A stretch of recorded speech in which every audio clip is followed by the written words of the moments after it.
Kakuonyesha what? Kakuonyesha speaker. For the brief, no, there's no proof. Okay.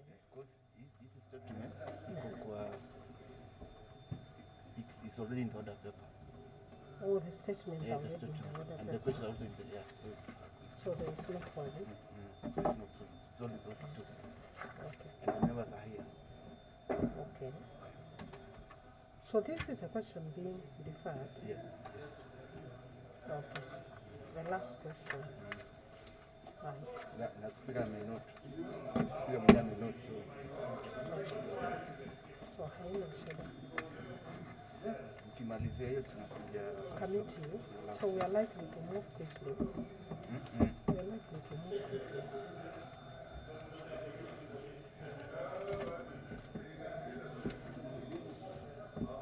The only problem, we don't know the members are ready.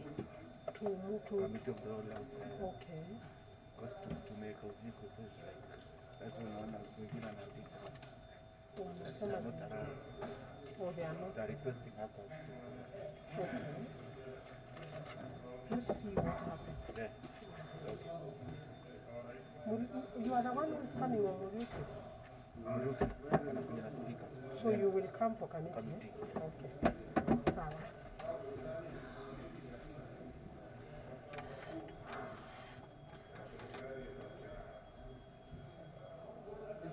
Is there a petition to be conveyed by the speaker? No, it's only questions and statements. No petition. No petition. You have one. There's one which was to be conveyed by the speaker. Hakuna leo.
Honorable members, let's pray.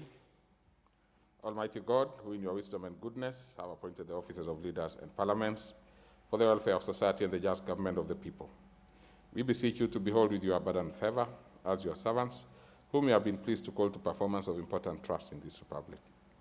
Let your blessings descend upon us here assembled, and grant that we treat and consider all matters that shall come under deliberations in so just and faithful a manner as to promote your honor and glory, and to advance the peace, prosperity, and welfare of our country and of those whose interests you've committed to our charge. Amen.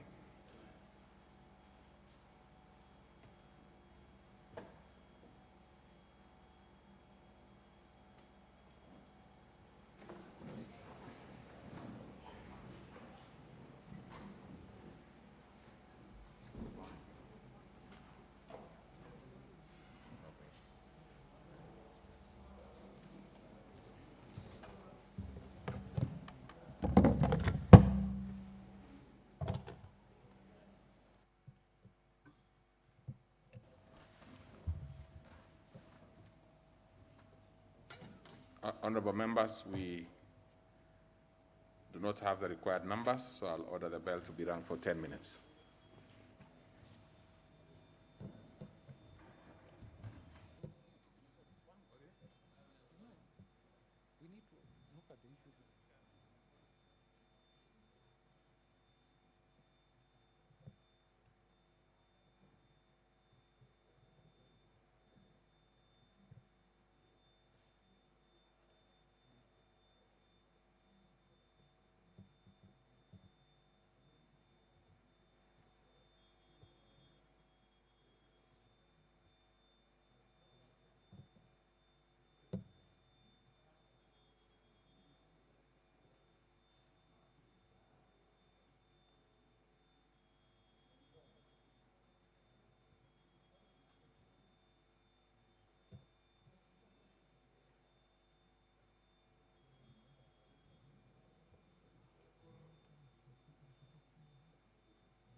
Good morning. You're following up on the National Assembly live proceedings on this Wednesday morning, the date being 17th of November 2021.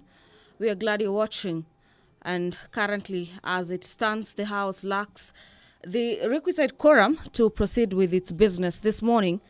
And so the Deputy Speaker of the National Assembly has ordered that the bell be rung to allow for more members to access the chamber to allow the House proceed with its business this morning.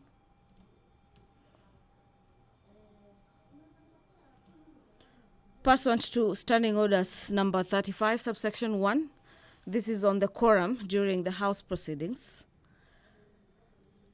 Subsection 1 says that if at any time the chair is taken, or when the House is in committee or a member objects that there is no quorum present, then the Speaker or the chairperson shall count members in the House or in the committee as the case may be. If on the count under paragraph 1, quorum has not been achieved or the quorum is not present, the Speaker or the chairperson shall call the division bell to be rung. And if the Speaker is in the chair and the quorum will not have been achieved by the expiration of 10 minutes, then Standing Orders further provide that the Speaker shall adjourn the House until next time when the House will be sitting. And if the House is in the committee, the chairperson shall leave the chair and report the fact to the Speaker, who shall in return adjourn the House until next sitting without the question being put. Whenever the Speaker or the chairperson is engaged in the counting of the House as well as the committee respectively, the doors shall remain closed, but no member shall be allowed to leave the chamber except a party whip, who is permitted to leave the chamber to seek members required to raise the quorum.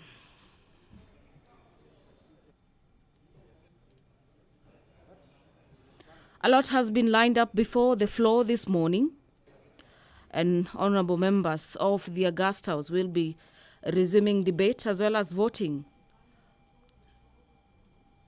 on a few bills that are before the floor of the House. The Employment Amendment Bill, Bill number 2, National Assembly Bill number 79 of 2019 by nominated MP Gideon Keter will be voted on. Thereafter, the House shall be moving to the Committee of the Whole, where the committee will be considering the assisted reproductive technology. This is National Assembly Bill number 34 of 2019 by Honorable Milio Thiambo.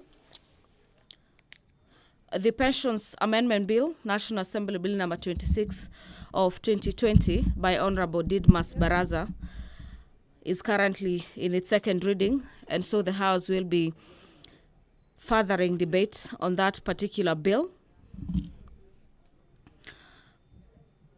The Communities Health Workers Bill, National Assembly Bill number 30 of 2020 by Honorable Martin Owino, is a bill set for debate before the floor this morning. Members of the August House will equally be considering the Information Communication Technology and Practitioners Bill. It is a bill from the National Assembly, Bill number 38 of 2020 by Honorable Godfrey Otsotsi. The Pharmacy and Poisons Board, Amendment Bill number 1 of 2021 by Honorable Alfred Keter, will also be deliberated on before the floor this morning. Members of the National Assembly continue streaming into the chamber to allow the House to have the requisite number to commence the business this morning.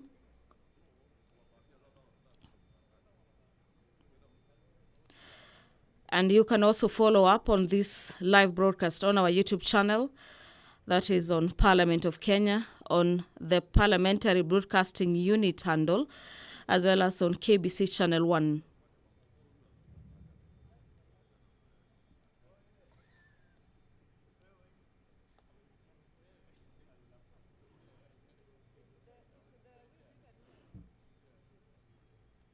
Pursuant to the provisions of Standing Orders number 42A, subsection 5, a couple of members of Parliament will be asking questions before the specified departmental committees. And the first member is Honorable Irene Kasalu, member for Kitui County, who will be asking the Cabinet Secretary for Education to provide details. This is on the rolling out and the uptake of adult education program in the country. And could the Cabinet Secretary explain the measures, if any, the ministry has put in place to promote adult education in the country? Further, the member will be seeking to understand the plans that have been put in place to ensure adult education program is sufficiently facilitated. This includes being adequately resourced in terms of funding and matters to do with personnel. Questions by Honorable Kasalu will be replied before the Departmental Committee on Matters Education and Research. Kathiani MP Honorable Robert Mbui will be asking the Cabinet Secretary for Transport, when is the construction of Mumboni Kathiani Road, this is in Kathiani constituency, which is being upgraded to bitumen standards, scheduled to be completed? And considering the completed sections of the said road have already developed potholes, what steps is the Cabinet Secretary taking to ensure that the road is constructed to the set standards? Questions by member for Kathiani will be replied before the Departmental Committee on Transport, Public Works and Housing. Benjamin Washali, Honorable Member for Mumias East, will be asking the Cabinet Secretary for Transport as well, that noting that the cost of transport and transporting a 20-foot container from the Port of Mombasa to the inland container depot in Embakasi, Nairobi County, costs around 110,000. Could the Cabinet Secretary explain why the cost of transporting similar goods by road rang for an extra 5 minutes? That one is always allowed by our standing orders. So an extra 5 minutes. Speaker of the National Assembly, Honorable Moses Cheboy, has just added some more 5 minutes to allow the House get the requisite number of MPs to conduct its business this morning. And just to proceed with the highlights in the order of business, the Honorable Member for Mumias East, that is Honorable Benjamin Washali, will be asking the Cabinet Secretary for Transport when Kenyans will start benefiting from the advantages of transporting goods through the SGR by way of reduced cost, as well as seamless connections. This is between an inland container depot and the goods' final destinations.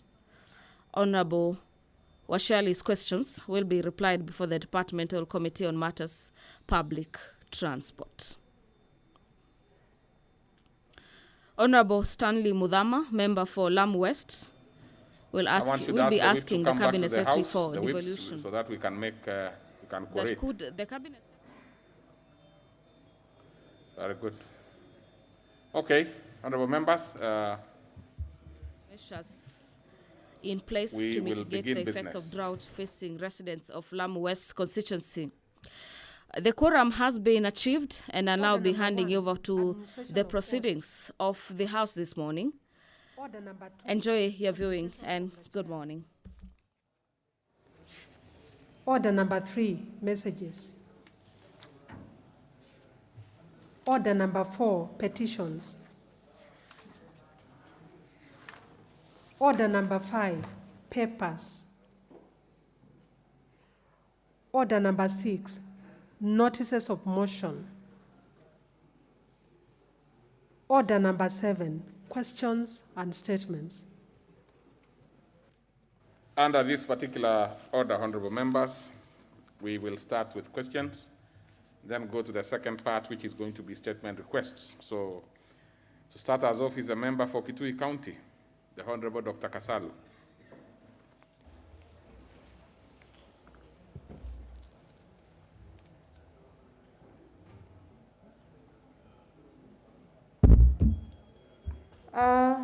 Thank you, Mr. Speaker. Mr. Speaker, I rise to ask question number 166 of 2021 to the Cabinet Secretary for Education. Number 1, could the Cabinet Secretary provide details on the rolling out and uptake of adult education program in the country? Number 2, could the Cabinet Secretary explain the measures, if any, the Ministry has put in place to promote adult education in the country? Number 3, what plans are in place to ensure that adult education program is sufficiently facilitated, including being adequately resourced in terms of funding in personnel? Thank you, Mr. Speaker. Very well. That one will be replied to before the Committee on Education and Research. Next is the member for Kadiani, the Honorable Mbui. Yeah, thank you, Mr. Speaker. Mr. Speaker, I rise to ask question number 325 of 2021 to the Cabinet Secretary for Transport, Infrastructure, Housing, Urban Development and Public Works. First one, Mr. Speaker, is when is the construction of Mumbuni Kadiani Road in Kadiani constituency, which has been upgraded to bitumen standards, scheduled to be completed?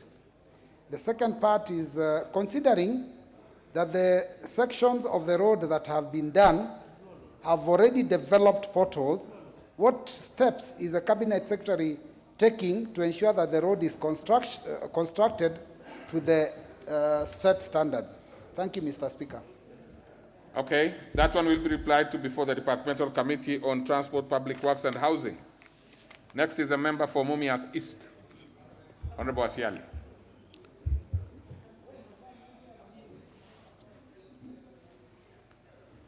Thank you, Honorable Speaker. Honorable Speaker, I rise to ask question number 328 of 2021 to the Cabinet Secretary for Transport, Infrastructure, Housing, Urban Development and Public Works. Roman 1, noting that the cost of transporting a 20-foot container from the port of Mombasa to the inland container depot in Embakasi, Nairobi County, cost about Kenya shillings 110,000. Could the Cabinet Secretary explain why the cost of transporting goods through the standard gauge railway, SGR, is higher compared to the cost of transporting similar goods by road to other premises in Nairobi?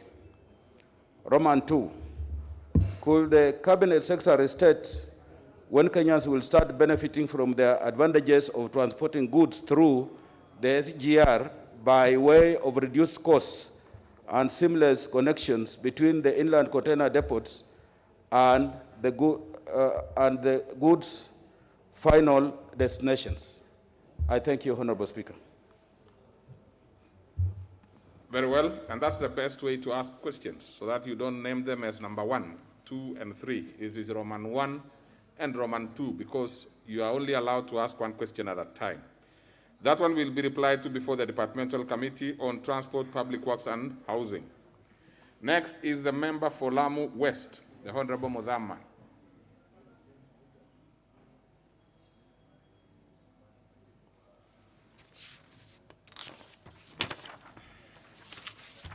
Question deferred. Member for Rongai, the Honorable Kipruto Moi. Thank you, Mr. Speaker. And I'd like to direct my question to the Cabinet Secretary for Interior and Coordination.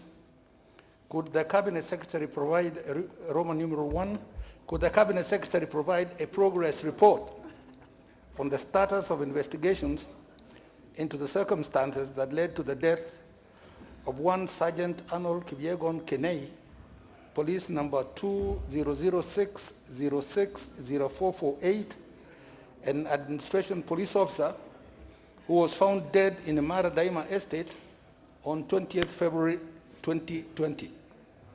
Roman numeral 2, could the Cabinet Secretary state whether any suspect or suspects have been apprehended or questioned in connection with the death of Sergeant Kenei, and what action has been taken against them? And Roman numeral 3, could the Cabinet Secretary undertake to ensure that the matter is fully investigated with a view to ensuring justice for the victim and compensation made for the family for the life lost of their loved one? Thank you, Mr. Speaker. Very well. That one will be replied to before the Departmental Committee on Administration and National Security. Next is the member for Nyaribari Masaba, the Honorable Machogu.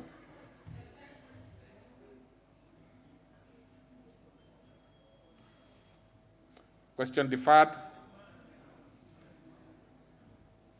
The next one is by the Honorable Member for Kamkunji, the Honorable Yusuf Hassan. Thank you, Mr. Speaker. I raise to ask question number 440/2021 to the Cabinet Secretary for Lands and Physical Planning. Roman 1, what is the status of land parcel LR number 209/21721 currently occupied by Kenyago Kanuku Settlement Scheme, residents in California Ward, Kamkunji constituency?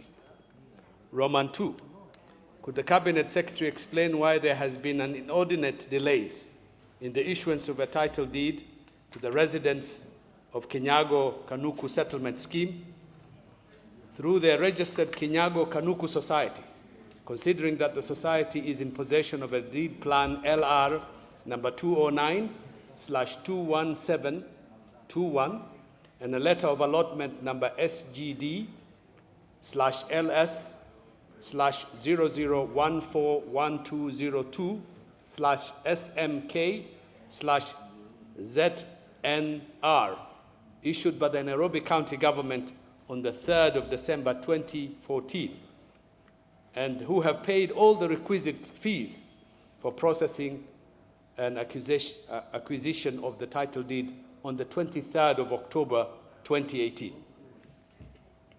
Roman 3, when will a valid title deed for land parcel LR 209/21721 be issued to the resident of the Kenyago Kanuku Settlement Scheme through the Kenyago Kanuku Society, considering the lack of a title deed has denied them access to vital land rights, making their occupation insecure, unstable, vulnerable to disputes and dispossession? Thank you, Mr. Speaker. Very well. That one will be replied to before the Departmental Committee on Lands. That marks the end of our question time because the Honorable Beatrice Nyaga had made a request, which I accept, to have her question deferred. So we go to the next segment, which is the statement request by members, and we'll start with the Honorable Rashid Amin, member for Wajir East. Thank you, Honorable Speaker. My statements this morning is in regards to requests for statements regarding the ongoing recruitment exercise of the Kenya Defense Forces in the country. Honorable Speaker, pursuant to Standing Order 42C, I wish to request for a statement from the chairpersons of the Departmental Committee on Defense and Foreign Relations regarding the ongoing recruitment exercise of the Kenya Defense Forces in the country, particularly recruitment in Wajir East constituency. Honorable Speaker, the Vice Chair of the Defense Forces had launched the 2021 Kenya Defense Forces KDF nationwide field recruitment drive to take place in 327 gazetted sub-counties across the 47 counties. The Kenya Defense Forces announced to the public the recruitment of the General Service Officers, the cadets, the General Service Officers GSO, cadets, that is for the undergraduate and degree holders, specialized officers, the general duty recruits, and tradesmen, women, and the Defense Forces constables, which was scheduled to take place in the month of February 2021. Honorable Speaker, during the launch, the Vice Chair of the Defense Forces, Lieutenant General Francis Ogola, warned Kenyans to be cautious of con men, women masquerading as Kenya Defense Forces officers soliciting bribes, and issuing fraudulent calling letters. Further, the public was informed that KDF is playing a role in combating the vice, that the service personnel who were involved in the recruitment malpractices are facing court-martials, and the due process will be followed. However, in Wajir East Recruitment Center, which is a cosmopolitan town, 6 young men and 1 young lady who come from the same sub-clan were recruited, denying equal opportunity to qualified youth from other communities and clans in the area. Honorable Speaker, it's against this background that I seek statement from the chairpersons of the Departmental Committee on Defense and Foreign Relations on the following. 1, could the chairperson explain why different communities in Wajir East Recruitment Center were denied equal opportunities in the recruitment exercise? 2, could the chairperson explain the criteria used to select, recruit the 6 youth and young men and women? 3, could the chairperson explain plans put in place by the ministry to establish whether the due process was followed? 4, could the chairperson explain measures put in place by the ministry to ensure that all communities, clans in the said area are accorded slots and equal opportunity in the Defense Forces recruitment exercise? I thank you, Honorable Speaker, Hon Rashid Amin, MP Wajir East constituency. Thank you very much. Very well. That will be referred to the relevant committee, which is the Defense and Foreign Relations. The next one is Honorable Safia Sheikh Adan. And you have been extremely active lately with questions and statements and Thank you, Honorable Speaker. Honorable Speaker, pursuant to the provision of Standing Order 44-2C, I rise to request a statement from the chairperson of the Departmental Committee on Agriculture, Livestock and Fisheries regarding provision and sourcing for markets for livestock and livestock products, both locally and internationally. Honorable Speaker, pastoralists contribute to over 20% of Kenyans' gross domestic products through sale of livestock and livestock products. However, the full potential of the livestock sector in the pastoralist community is yet to be realized due to undeveloped market and limited access to local and international market by pastoralists. Honorable Speaker, it is against the background that I seek a statement from the chairperson of the Department Committee of Agriculture, Livestock and Fisheries as following. 1, could the chairperson explain what plans the ministry has put in place to invest more in the booming livestock sectors in Marsabit County, which will then add the amount of revenue collected by the government, reduce poverty level of livestock farmers and their families, and in general, better service delivery to Kenyans with more taxes collected? 2, what measure has the ministry put in place to ensure that livestock farmers in pastoralist communities get fair market to sell their livestock at competitive prices when the season is still good, to reduce the cattle wrestling and quick sale of livestock during drought at throwaway price? Thank you, Honorable Speaker. Very well. That one will be also referred to the relevant committee, which is the Departmental Committee on Agriculture and Livestock. That marks the end of our order number 7. This is statement, Honorable Sankok. It's the petitions that we allow you to ventilate. This one, if you are interested, you should go to the relevant committee when the statement is being processed. I think you can have it there. And also, you will have an opportunity when it will be replied to, in terms of when the statement is made back in the House. So you will have time. So then we go to the next order. Order number 8, the Employment Amendment number 2 Bill, National Assembly Bill number 79 of 2019, second reading. Question to be put. Well, I am going to defer the putting of the question until the next opportunity, the next available opportunity. So we go to the next order. Order number 9, Committee of the Whole House.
Members, can you resume your seats?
All the members, we in the Committee of the Whole House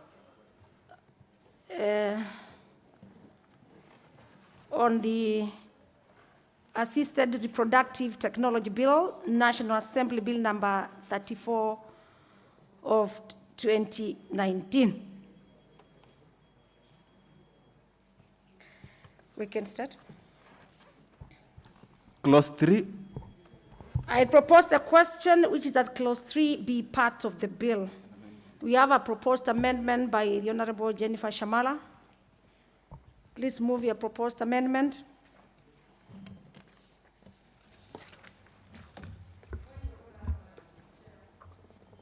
Yes, Honorable Millie Odhiambo, before the proposed amendment by Honorable Shamala. Chair, I'm just requesting if I can be given the hard copy to enable me follow. The hard copy? Yeah, to enable me follow.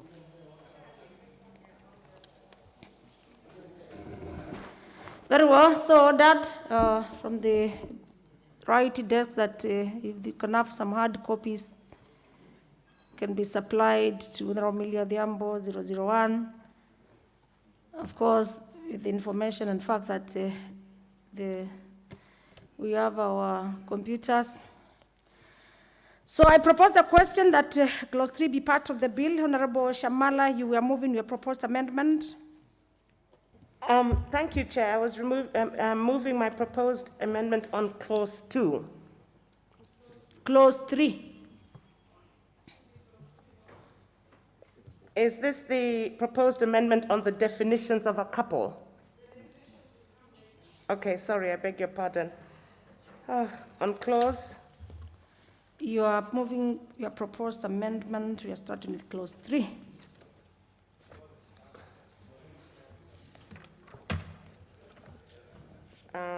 Clause 3 is, do you have it there? Yes, can you show me on the order paper? Sorry? 1474. Yes, thank you, Chair. Honorable Millie Odhiambo, we have already ordered that we get some hard copies for the members. Yes, Honorable Millie Odhiambo. Sorry, Chair, just a matter of procedure. No, sorry. I think it's because you are talking about definition.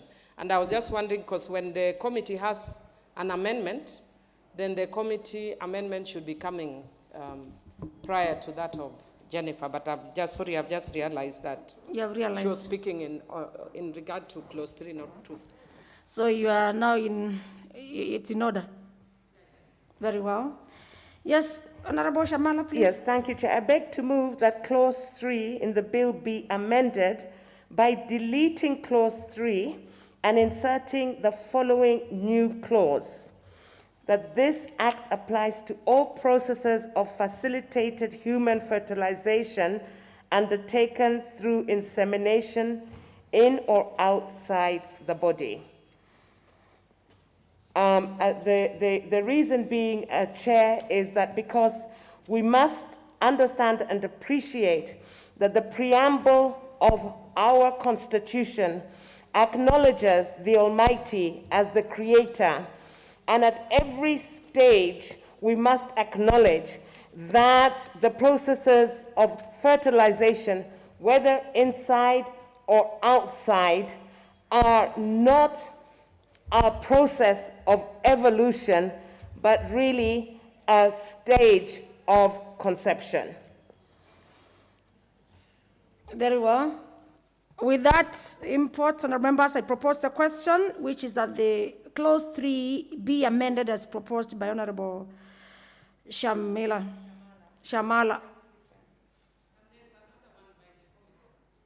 Then I moved. There's no, Honourable Millie, please.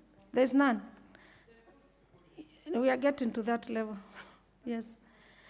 So I see no interest. Honourable Ola Sangoko, you want to speak to this? Very well. Then I move to put a question, which is that clause 3 be amended as proposed by Honourable Shamala. Yeah, these are the I've written Shamala. Shamala. Will as many as of these opinions say aye? And as many as of contrary opinion say nay? The ayes have it. I put the question, which is that clause 3 as amended be part of the bill. Will as many as of that opinion say aye? And as many as of contrary opinion say nay? And pass the ayes have it. Next. Part 2. I propose a question, which is that part 2.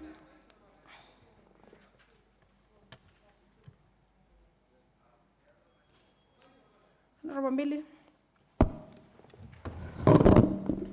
Thank you, Chair. Chair, that's why I was actually asking that we have clause 3A that was being proposed by the committee. It is, Honourable Millie Odhiambo, so that we don't waste time on this, it's a new clause. And we have been here for long. It's a new clause. Of course, it will also be read for a second time. There's in substantive ones you normally... Yes, I can see the interest that you have. But that one you are proposing, and of course, just for your satisfaction, it's a new clause, which as a matter of procedure, will still move at one point to the new clause. Yes, for your satisfaction, thank you. I propose a question, which that part 2 be part of the bill. We have a proposed amendment to the same by Chairperson of the Health Committee. Please move your proposed amendment.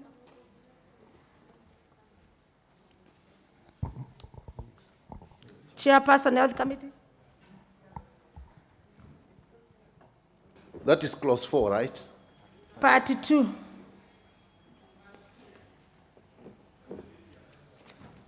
Part 2, the bill be amended by deleting the word authority appearing in the heading Part 2 and substituting therefore the word directorate. Yeah, that is basically the reason that actually an authority would mean establishing a completely new institution, while a directorate would be part of the structure that already exists. Very well. With that, I propose a question which is at Part 2 be amended as proposed by the Honorable Nikal. I put the question which is Part 2 be amended as proposed by Honorable Nikal. As many as of that opinion say aye. Aye. And as many as of a contrary opinion say nay. The ayes have it. I put the question which is at Part 2 as amended be part of the bill. As many as of that opinion say aye. Aye. And as many as of contrary opinion say nay. The ayes have it. Next clause. Clause 4. I propose the question which is clause 4 be part of the bill. We have a proposed amendment by Honorable Shamala and the committee. So I start with the committee. The committee should start. And members, if the chairperson's amendment is carried, then Honorable Shamala's amendment will fall automatically. So we are starting with the committee, chairperson of the committee. That clause 4, the bill be amended by deleting clause 4 and substituting therefore the following, which is that subject to section 18 of the Health Act 2017, the Cabinet shall form a directorate to be known as the Assisted Reproductive Technology Directorate. It is in consequence of what you have just said that if it's a directorate, it is still within the existing structure. So it's actually in line with Part 2 that we have just passed. Then with that, honorable members, I propose the question which is at clause 4 be amended as proposed by Honorable Nikal for the committee. I put the question which is at clause 4 be amended as proposed by Honorable Nikal for the committee. As many as are that opinion say aye. Aye. And as many as have a contrary opinion say nay. The ayes have it. With that, the proposed amendment by Honorable Shamala falls automatically. I put the question which is at clause 4 as amended be part of the bill. As many as have that opinion say aye. Aye. And as many as have a contrary opinion say nay. The ayes have it. Next. Clause 5. I propose a question which is at clause 5 be part of the bill. Now, members, we have a proposed amendment again by the committee and also by Honorable Shamala. Committee. Chair, that clause 5 of the bill be amended in A, in the perfunctory statement by deleting the word authority and substituting therefore the word directorate, which again as the same is consequential to what we have done before. B, in paragraph C, by deleting the words undertake research, substituting therefore with the words promote research, because there are institutions that do research. What the directorate will do is just promote research. And by inserting the following new paragraph immediately after paragraph C. Basically, the whole of this is actually to introduce the county governments and the various departments, the educational departments, and relevant government agencies. The whole essence of this, Speaker, Madam Chair, is that this is going to be actually a very comprehensive new law that has to work with all agencies that are listed under that amendment, clause 5. With that, I propose the question, which is a clause 5, be amended as proposed by the Honorable Nikal for the committee. Honorable Sankok. I do support the proposed amendment, especially on clause 5, paragraph B, in paragraph B, and by deleting the word undertake research, it's actually B, undertake research, and substituting therefore with words promote research. Honorable Chair, there will be so many players who will be undertaking the research. And when we put the directorate to be the one undertaking the research, then we are kind of demeaning the other players who may be taking research, even individuals. So this one is a very, very important. And I think, Millie Udhiambo, even though today you have put on yellow, I don't know if my eyes are well, if it is yellow or what. But this one is very important. We have to support this one so that we can open the field for other researchers and other scientists to come in and promote this one. Okay. So the yellow may not come in here. Honorable Sankok, always relevance. This is a very important stage of the bill. The Honorable Millie, or the other member Subanoth, you want to make a comment? Yes, Chair, I support. You And support. actually, that's one of the things that I had flagged to understand why they were removing undertake to promote, but I think Honorable Nyikala has explained it very well. But I just want to tell Sankok, I know men are colorblind. This is lime. It is not yellow. Very well. It is not yellow, it is lime. but let's not bring such debates. The Honorable, yeah, we are going to lose the track of the business. Members, I put the question, which is at clause 5, be amended as proposed by the Honorable Nyikal. Will as many as are of that opinion say aye? And as many as of a contrary opinion say nay? The ayes have it. With that one being carried on, members, that is the amendment by the chairperson. Then the amendment, proposed amendment by the Honorable Shamala, again falls automatically. I put the question, which is that clause 5, as amended, be part of the bill.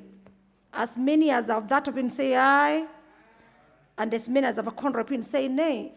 Members, the ayes have it. Next clause. Clause 6. I propose the question, which is that clause 6 be part of the bill. A proposed amendment again by the committee and also by the Honorable Shamala. We start with the chairperson of the committee. Chair, that the bill be amended by deleting clause 6 and inserting therefore the following new clause. The responsibility of the government shall be to put in place necessary mechanisms and infrastructure to ensure access to the highest level, to provide adequate resources, as in the order paper, to provide regulations and to collaborate with the county government. The whole essence of this, as we have said, this bill, when it becomes an act and that directorate is created, will require a lot of infrastructure to be put in place, a lot of funding to be given for it if it is to work properly, and to provide regulations, because very many people will be undertaking these processes which are very sensitive, and therefore it is important that we have regulations, it is provided with resources, it has infrastructure, and more importantly, in D, Chair, is to collaborate with the county government, because some of the institutions that will be undertaking this are actually within the county. So that link is extremely important. Okay. Thank you. Very well, with that import, and members, I propose a question, which is a clause 6 be amended as proposed by the Honorable Nyikal. The first one is the Honorable Millie Odhiambo. Thank you, Chair. Chair, let me take this opportunity to thank the committee for that very, very good amendment. And Chair, I think for those who are not usually here, I've seen some members when they bring bills and people amend, they get offended. But the essence of this stage is to actually strengthen the bill. I'm the proposer and I'm very happy with the amendments that have been brought by the committee. Like this one, it enhances cost effectiveness and it ensures accessibility and it removes the penalization of motherhood. Because people make it look like when you want to be a mother, it should be a punitive thing. But we should make motherhood easy, even for women who do not have children easily. So we are giving the responsibility to the county governments and to the national government to make it cost effective, because, Madam Speaker, I've spoken to women who have gone assisted reproduction even 6 times at a cost of 1 million per process. That is 6 million. Others are building houses. You are trying to have a child at 6 million. It should not be punitive having a child. Very well. So I thank the committee. Very well. You support? I support. You support. Let me have the member for Kiminini, Honorable Wakungu Wamalo. Thank you. Just a comment on the Thank you, same. Madam Chair. Madam Chair, I've been following. The unfortunate thing I have with the Honorable Nikals, you know, Honorable Nikal had mentioned that the national government shall put regulations. And I've been going through the order paper to see where it's indicating the regulations. I'm not seeing. I don't know, maybe it was have a different paper or what. Where? Number? It is 6 what? Is it A, B, C? Yeah, okay, thank you, I've seen. Very well. Thank Then you. with that, do you support or you just wanted to inform? At least now you've confirmed. Let me have the member from Ndiwa before I put the question. Thank you, Chair. Briefly, the issue of regulation is very important because this is legislation. It has to be dedicated to be implemented. And the people who are going to implement it are the county government. And this is the most important part, that it is going to be expanded for any mama who want to be, not only the rich ones. I support. You support. The last one is the minority whip. Honorable Wangwe, Emmanuel. Thank you, Chair. Majority whip. Majority whip, sorry. Majority. Chair, it's just not only regulations Yes. for this matter, but also the committee, as I support this amendment, Chair, has emphasized that it will be towards the health insurance provider, NHIF. That is a very good point, Honorable Chair, which you cannot go unnoticed, because it will help the entire country, entire population, and also, Chair, work in tandem with the Insurance NHIF Act, which we just passed in the House. Thank you, Chair. Very well. With that, I move to put the question, which is that clause 6 be amended as proposed by the Honorable Nikal for the committee. As many as are of that opinion say aye, and as many as have a contrary opinion say nay.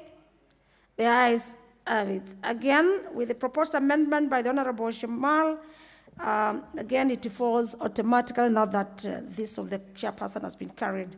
I move to put the global question, which is that clause 6, as amended, be part of the bill. Honorable members, as many as of that opinion say aye, and as many as of a contrary opinion say nay. The ayes have it. Yes. Clause 7. I propose a question, which is that clause 7 be part of the bill. We also have a proposed amendment again by the chairperson and also Honorable Shamala, the chairperson. Basically, initially, or let's say that the bill be amended by deleting clause 7 and inserting the following new clauses. 7, each county government shall collaborate with the national government, allocate in the county budget the funds necessary, basically as in there, procure sufficient equipment, carry out sensitization and program. That is what we are bringing in, but what is being removed basically was the structure of the authority, and now having removed the authority, it's no longer necessary.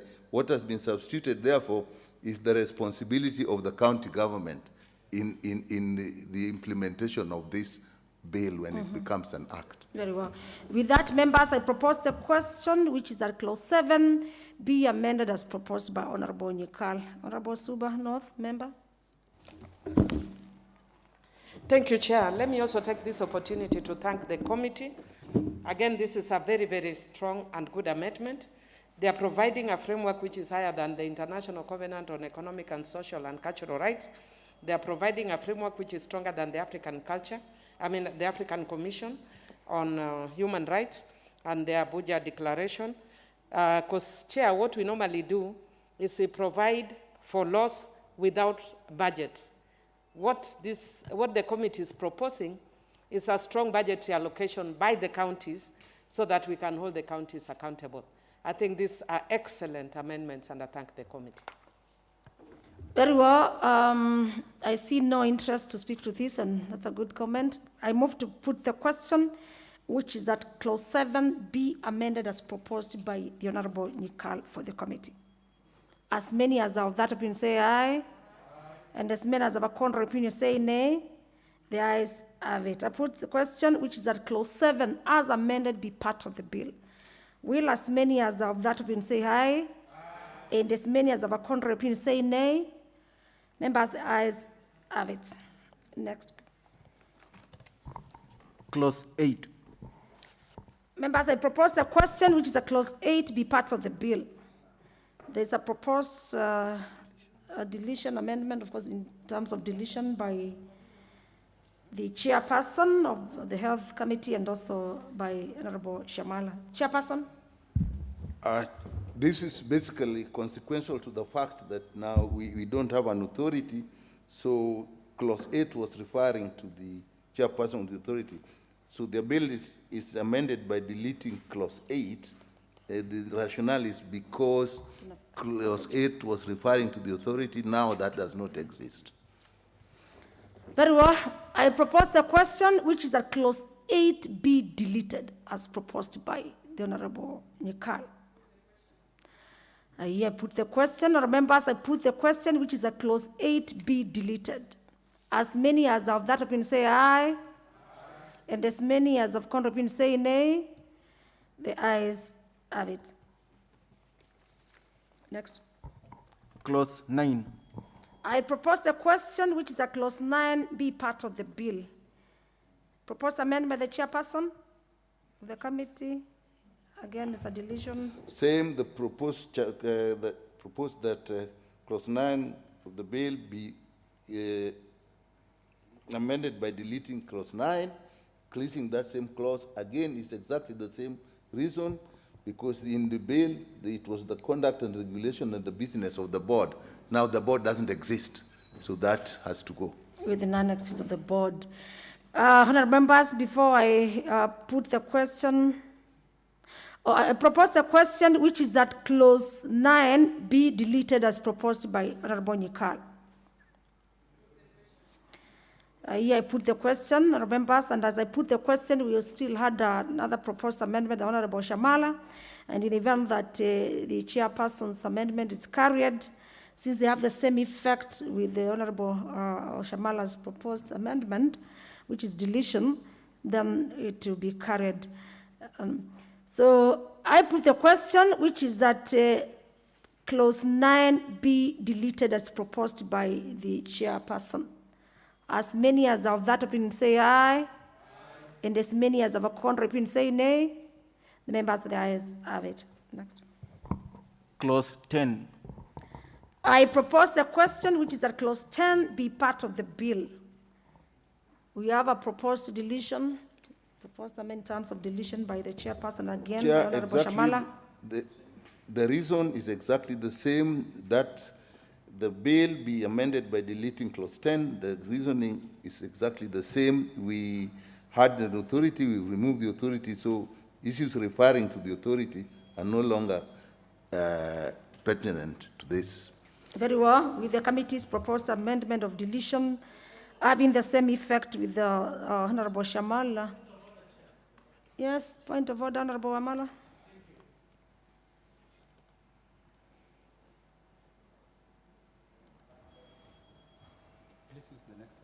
Use the next mic so that we move faster.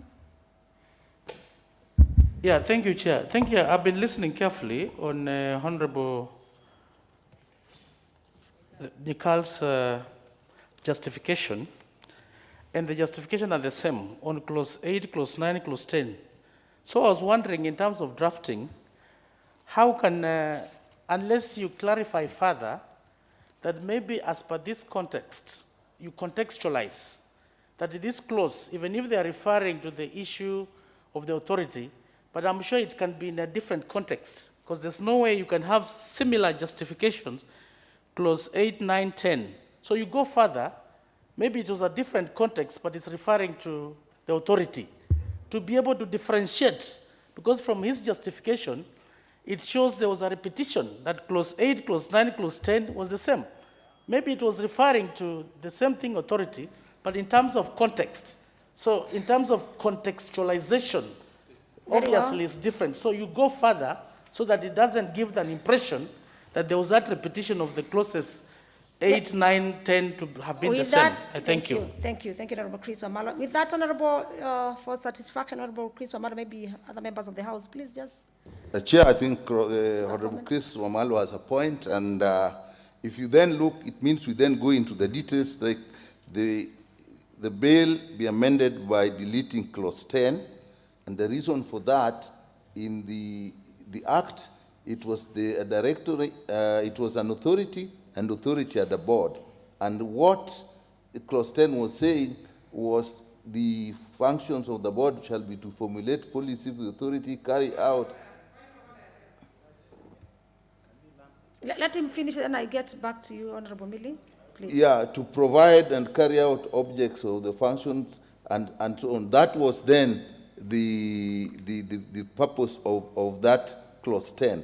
Now, if you do not have that authority and you do not have its board, then you don't have a board to, you don't need the board to do those things. I think basically that is. Okay. Yeah. Let me hear from Honorable Millie Odhiambo on the same. Thank you, Chair. Chair, this one is just in response to what Honorable Chris Wamalu has raised, because this is actually going to go throughout the entire bill. I had proposed an authority. The committee has removed an authority and replaced it with a directorate. So what is going to happen is wherever there is the mention of the word authority, it will be replaced by the word directorate. In your proposed amendment? From the committee. Okay. So if it weren't just the fact that in legal or in legislative drafting, we have to go through them one by one. If it was a computer, we'd have just said, look for authority and replace with directorate. But because we can't do that, but we already understand, yes, and to save on time, yes, that's why you see we are not even commenting, we are just agreeing. Correct, because we must go clause by clause. Yes. It is the procedure. Very true. The last comment by Honorable Makali. Honorable Makali, I cannot see your... Yes, now I can see. Please, a comment. Okay, thank you, Madam Chair. You know, Madam Chair, I think the issue being raised is quite an important issue. And it's something I always wonder whether, as a House, and maybe the legal minds can help us. Because even when we are changing the word minister to a cabinet secretary, it's the same thing. You have a whole bill where you have to sit here to say, change minister to cabinet secretary, and you have 30, 40 clauses. Is there no other way?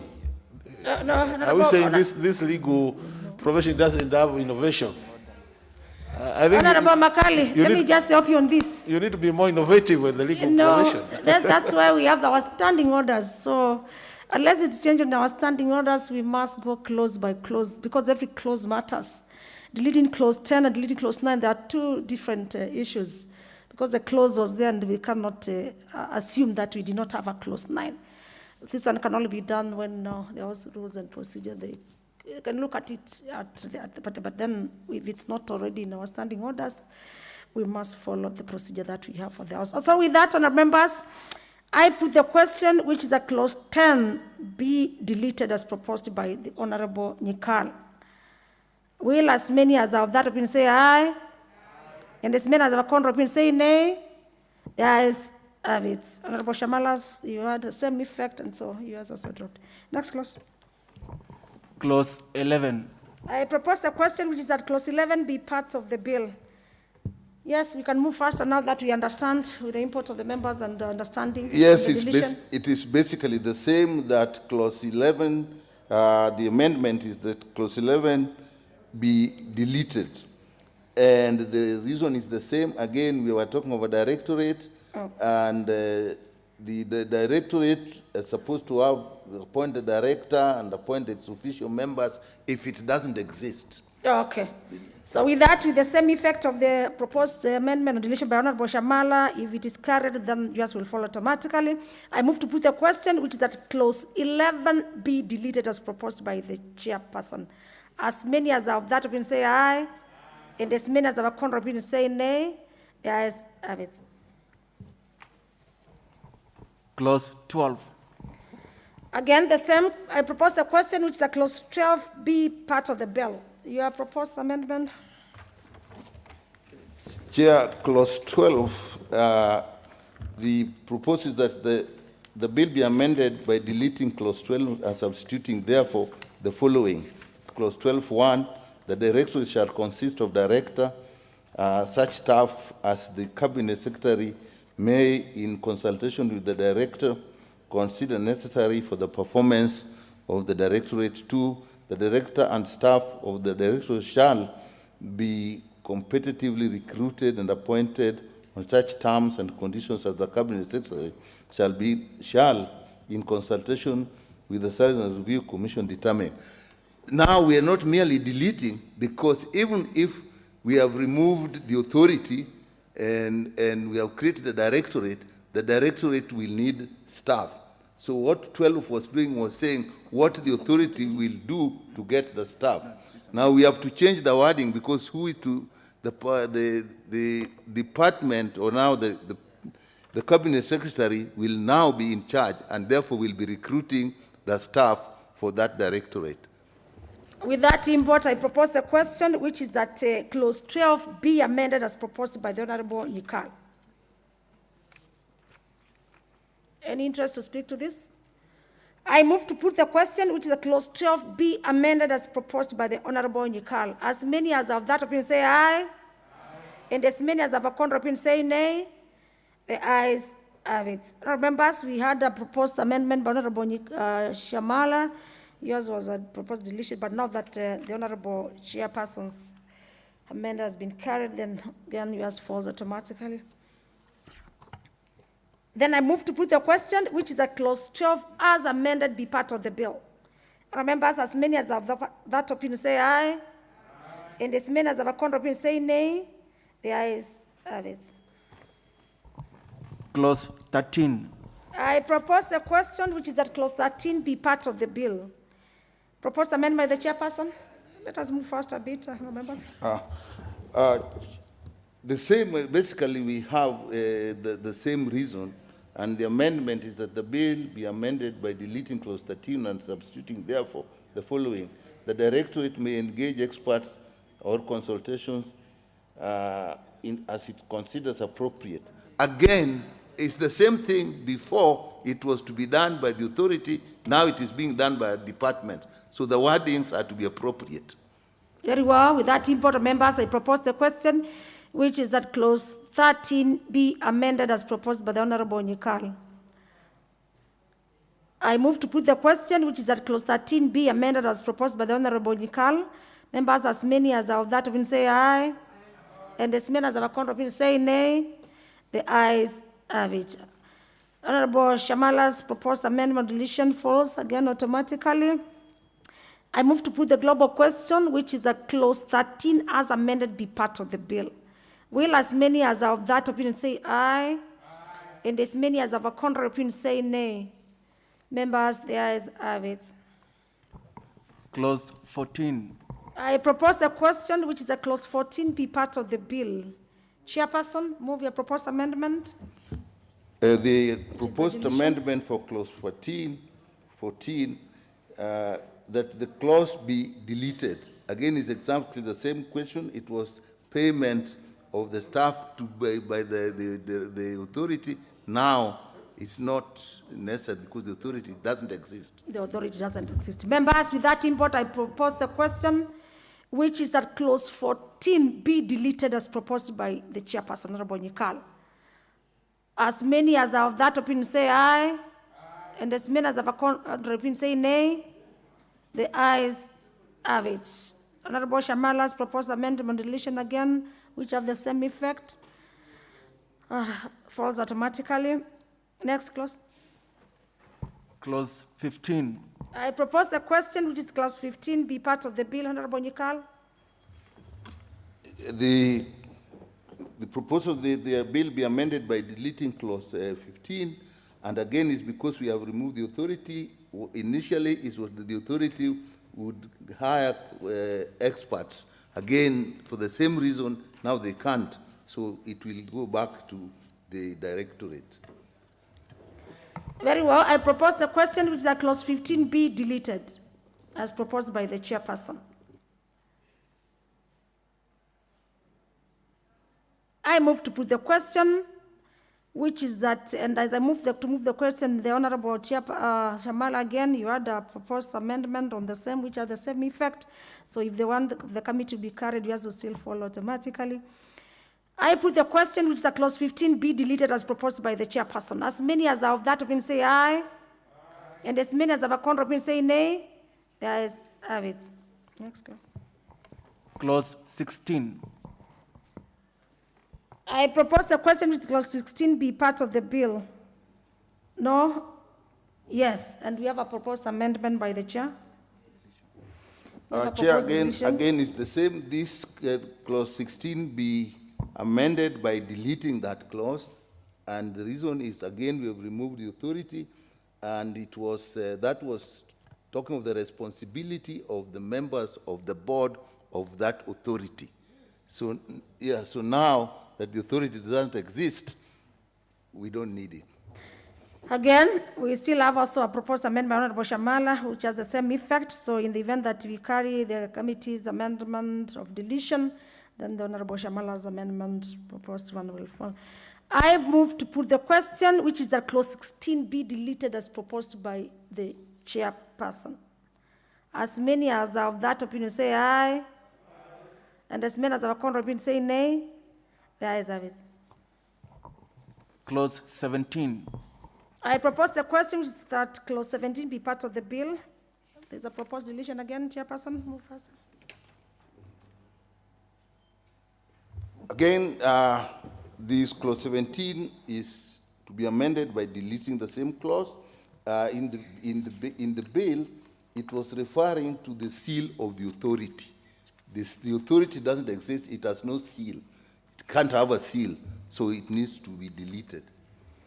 Needs to be deleted. With that understanding, members, I propose the question, which is that clause 17 be deleted as proposed by the chair. I move to put the question, which is that clause 17 be deleted as proposed by the chair. Members, as many as are of that opinion say aye. And as many as have a contrary opinion say nay. The ayes have it. Honorable Shamala's proposed amendment, which has the same effect, falls again automatically. Next clause. Clause 18. I propose the question, which is a clause 18 be part of the bill. Here we have amendment by now, Honorable Shamala. Yes. Move your proposed amendment on clause 18. Thank you, Chair. The proposed amendment in clause 18 seeks to bring clarity. In fact, there's a spelling mistake. It is not a person shall not create or keep or use a human being, but a human embryo at any stage or development. And the reason, Honorable Chair, is that it brings clarity to the first 2 weeks of human development after fertilization, conception, and which is called the germinal stage. The third week is throughout the third week throughout to the 8th week is what is known as the embryonic stage. And the time from the 9th week until birth is known as the fetal stage. So it simply enhances the definitions in this particular clause 19, which would have left it very open-ended with just, in my considered opinion, if we just said a person shall not create and keep. Okay. With that, members, I propose the question, which is that clause 18 be amended as proposed by the Honorable Shamala. Kali Mulu, Honorable, your comment? Dr. Yeah, thank you, Madam Chairperson. I think really I want to support that amendment for Chairperson because, you know, from the way Honorable Shamara is explaining it, she seems to be an expert on those matters. So really, I want to support it. I think that depreciation of the terminologies is very, very important. Okay. Honorable Billy, you have a comment on this? Thank you, Chair. Chair, unfortunately, I do not support this. If you look at the definition in the Act, it says a person shall not create, keep, or use an embryo except as provided under this Act. And the Act provides very clear ways of doing that. But when you look at the proposed amendment by Honorable Shamala, it says a person shall not create, keep, or use human embryo at any stage of development, either from fertilization or conception, until a transfer to a woman, except, I thought she missed the except as provided under this act. That's okay. Very well. Then I support. So now you support. Then Members, I support. very well. It's good for us to at least to make decisions from informed points. Members, I move to put the question on clause 18, which is a clause 18B amended as proposed by Honorable Shamala. I put the question that clause, will as many as of this opinion say aye? And as many as of a contrary opinion say nay? The ayes have it. I put the question which is at clause 18B amended as proposed by the Honorable Shamala. Members, as many as of that opinion say aye, and as many as of a contrary opinion say nay. The ayes have it. Clause 19. Clause 19, Honourable Members, I propose the question which is that clause 19 be part of the bill. We have a proposed amendment by the chairperson of the committee. Chair, and also Shamala. Chair, the proposal is that clause 19 of the bill be amended by 1, renumbering the existing provision subclause 1 and inserting the following new subclause immediately after the subclause 1, which is now 2. A person who contravenes the provisions of this section commits an offense and shall upon conviction be liable to a fine not exceeding 5 million shillings or to imprisonment for a term. Honorable, maybe as you make and you the order always paper. Summarize, yes. Always summarize because I had already before ordered that every member gets a hard copy. Okay, so basically what is happening here, clause 19 as it was prohibiting the use of assistive reproductive technology. But we are now adding a sanction for that. It was just prohibiting, you shall not do, but now we are saying what happens to you if you do. And that is what becomes number 2. And that's the essence of the amendment. That is the essence of the amendment. With that, Honourable Members, I propose the question, which is at clause 19, be amended as proposed by the Honourable Nyekal, and of course as it is in the order paper. I put the question, which is at clause 19, be amended as proposed by the Honourable Nyekal. Members, as many as of that opinion say aye, and as many as of a contrary opinion say nay. The ayes have it. And now, with that, we had a proposed amendment by Shamala. It has already followed automatically. And I therefore move to put the question, which is that clause 19, as amended, be part of the bill. Will as many as of that opinion say aye, and as many as of a contrary opinion say nay. The ayes have it. Clause 20. I propose the question, which is that clause 20 be part of the bill. Proposed amendment by the chair. The amendment is that Honorable. clause 20 be amended by renumbering the existing provision and inserting the following new subclause as in the order paper. It's exactly the same reason. In the number 20 in the bill was prohibiting what not to be done. And now the second bit that is being added is giving a sanction what happens to you if you do. If you do. With that, members, I propose a question, which is that clause 20 be amended as proposed by the Honourable Nyekal. I put the question, which is that clause 20 be amended as proposed by the Honourable Nyekal. As many as of that opinion say aye, and as many as of a contrary opinion say nay. The ayes have it. For record purpose, the Honourable Shamala's proposed amendment also falls automatically now that we have carried the committee amendment. I put the global question, which is at clause 20, as amended be part of the bill. As many as of that opinion say aye, and as many as of a contrary opinion say nay. The ayes have it. Clause 21. I propose the question, which is at clause 21, be part of the bill. Proposed deletion by the chairperson. The proposal is that the bill be amended by deleting clause 21, and the reason is that if those who have the bill, what is being proposed is actually taken care of in 23. So it was basically a repetition. Because if you look at 23A, it is exactly what is in 21. I can hear the amber from far, though she's not directly saying, yeah. Then I move to put the question, with no interest of member to contribute to this, that clause 21 be deleted as proposed by the Honourable Nyekal. As many as of that opinion say aye, and as many as of a contrary opinion say nay. The ayes have it. Clause 22. I propose the question, which is a clause 22, be part of the bill. Proposed amendment by the chairperson for the committee. Let me just pick 22. Yeah. The proposal is that clause 22 of the bill be amended by deleting the words a medical doctor and substituting therefore words assisted reproductive technology expert. In this area, some people who are not registered as doctors may acquire qualifications and expertise that may get them involved in this. So if you then restrict it to a medical doctor, you rule those people out while they be necessary. That is the essence of that amendment. That is the essence of that amendment. You want to make a comment on this? What about Chris Amala? Or before you make an, I must propose it so that it becomes an asset of the House. Honorable Sankok. Yeah, Honorable Chris Wamala is in order. I propose the question, which is clause 22, be amended as proposed by the Honorable Nyikal. Yes, Honorable Chris Wamala now. Thank you, Madam Chair. You know, this bill we discussed with the Honorable Millie, and I had my concerns, particularly from the church perspective. And you agreed very well that it's true, we are here to legislate, and there are those particular issues, the controversial ones, that we try as much as possible to harmonize.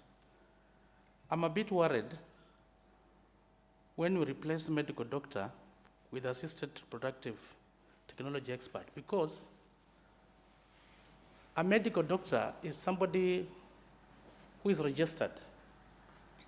And the moment we change this to assisted reproductive technology, which does not exist at the moment, and we might be opening a Pandora's box for many other people who might come out do these things fraudulently. We know what has been happening. You might find even a nurse, a lab technician, because really when you look at the curriculum, we don't have it yet established. So how I wish that because of the sensitivity of the matter, we don't open a Pandora's box for the quacks, that Honorable Nyikal, we leave it to a medical doctor, because this bill has been very, very controversial. Millie knows the journey we've gone through. But when we go and mutilate it further and bring in this assisted reproductive technology, you know, it can be a nurse, it can be a lab technician, it can be any quack, by the way. This is a very sensitive area. So how I wish that we agree and just leave it to a medical doctor so that we are assured that we will not open a Pandora's box for the quacks to come in.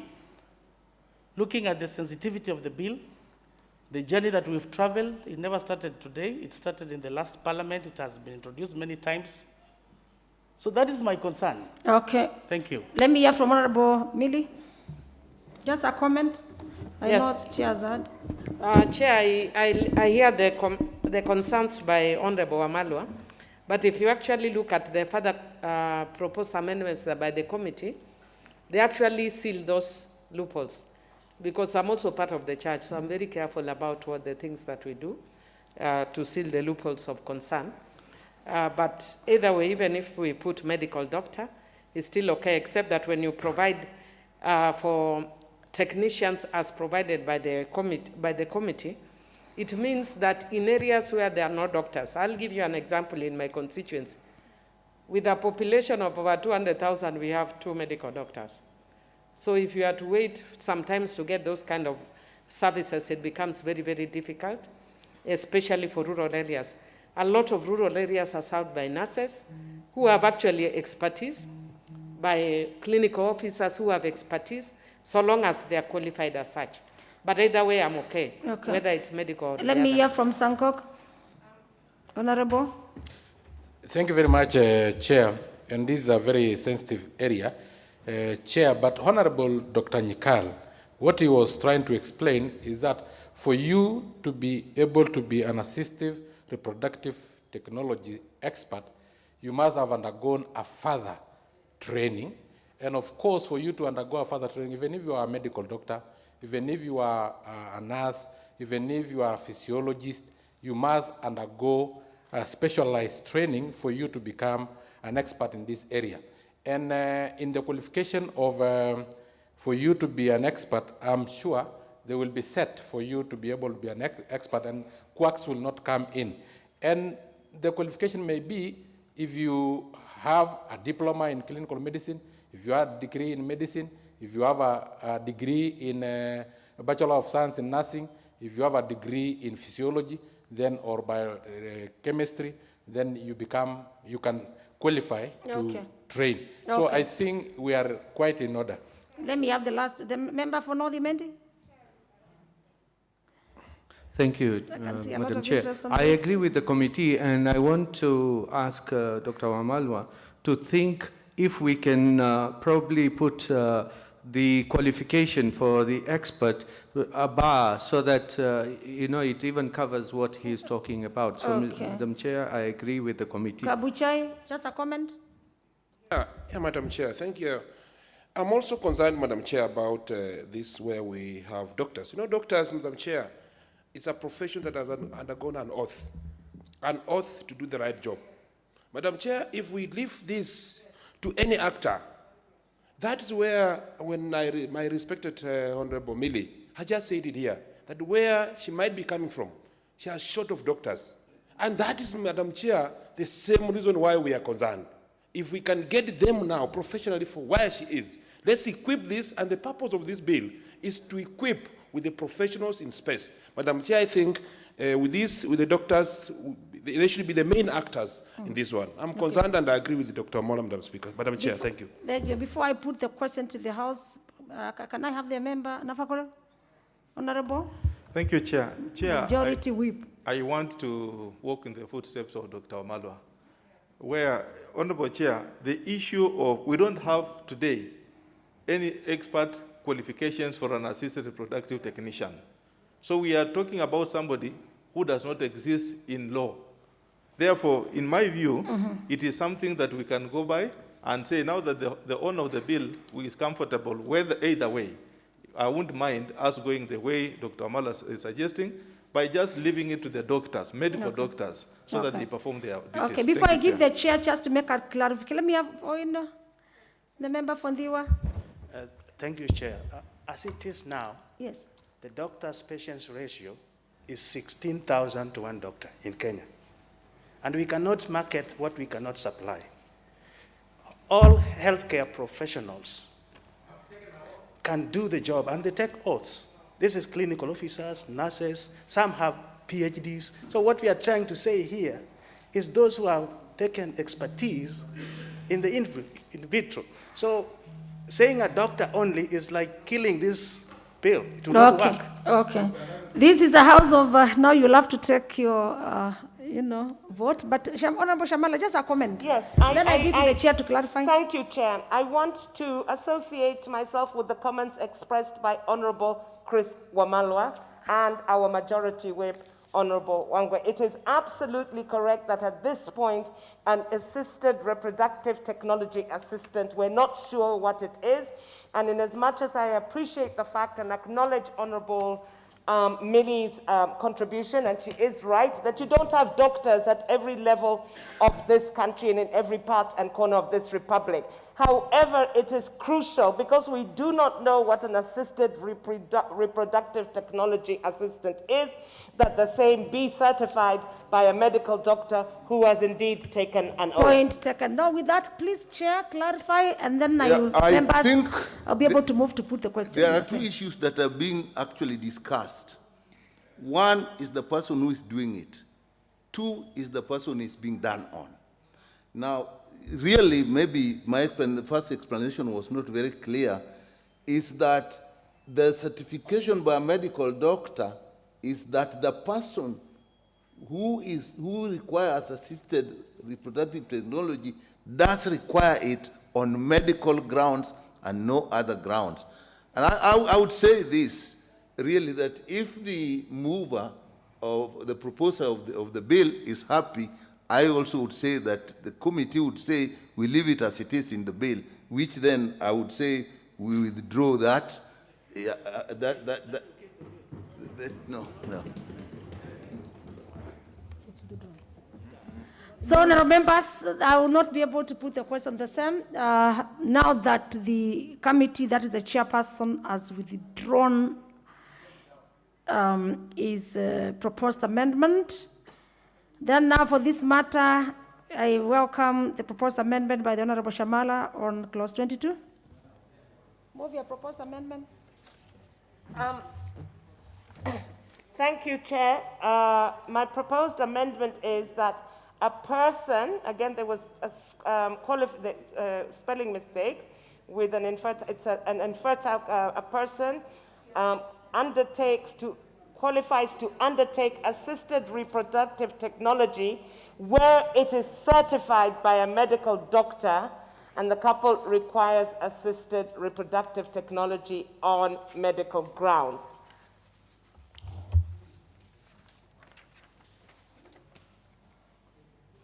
There's going to be an issue with the Justification, just the first one. My justification, Chair, is, as stated earlier, as stated by Honorable Chris Wamalwa, as we talk today in Kenya, we're not sure what an assisted reproductive technology assistant would be doing. However, we are aware that doctors have taken the Hippocratic Oath and will abide by their oath. At this point, when there is no clarity as to what these assistants are doing, it is my considered opinion that this must be certified by a medical doctor. Then with that, members, I propose a question, which is that clause 22 be amended as proposed by the Honorable Jennifer Shamala. Honorable Member Subanoth. We are on 22, close, yes. Chair, I'm a bit uncomfortable by the proposed amendment by Honorable Shamala, because the gist of the amendment is that it precludes single persons from undertaking assisted reproduction. And when I listened to a lot of the members when they were speaking at the committee of the whole House, they had indicated that we need to give an opportunity to single people. I'll give an example of a single person. You are a woman who has been married, your husband dies, you don't want to remarry, but you'd like to have a child. Why would we deny such a person an opportunity to have a child? However, I know where Jennifer is coming from, and if you look at the provisions that have been brought by the committee, they are very clear, and the Constitution is very clear about the issues of concerns to her. And it keeps using the word female and male. And that's why I know she's using the word couple. So that we are not excluding single people, but we are also not going the direction she's worried about. So perhaps if Jennifer can think through, so that we don't exclude the single people who, due to unfortunate circumstances, are not able to have children, who may want to have children. Thank you. Very well. Let me have Honorable Nyikal. Chair, I also say that that amendment, actually, when we went through 22, where Honorable Wamalwa was very clear, it didn't bring that single or not issue in. It was basically the person who is having this thing done on them, is that being certified by a medical doctor? So that is what we passed. Now, if we bring this one, even if that person is certified by a medical doctor, that they require it, but if they are single, then they don't get it. I think that is a restriction that we don't need in law. So I oppose. You oppose. Honorable Wamalwa.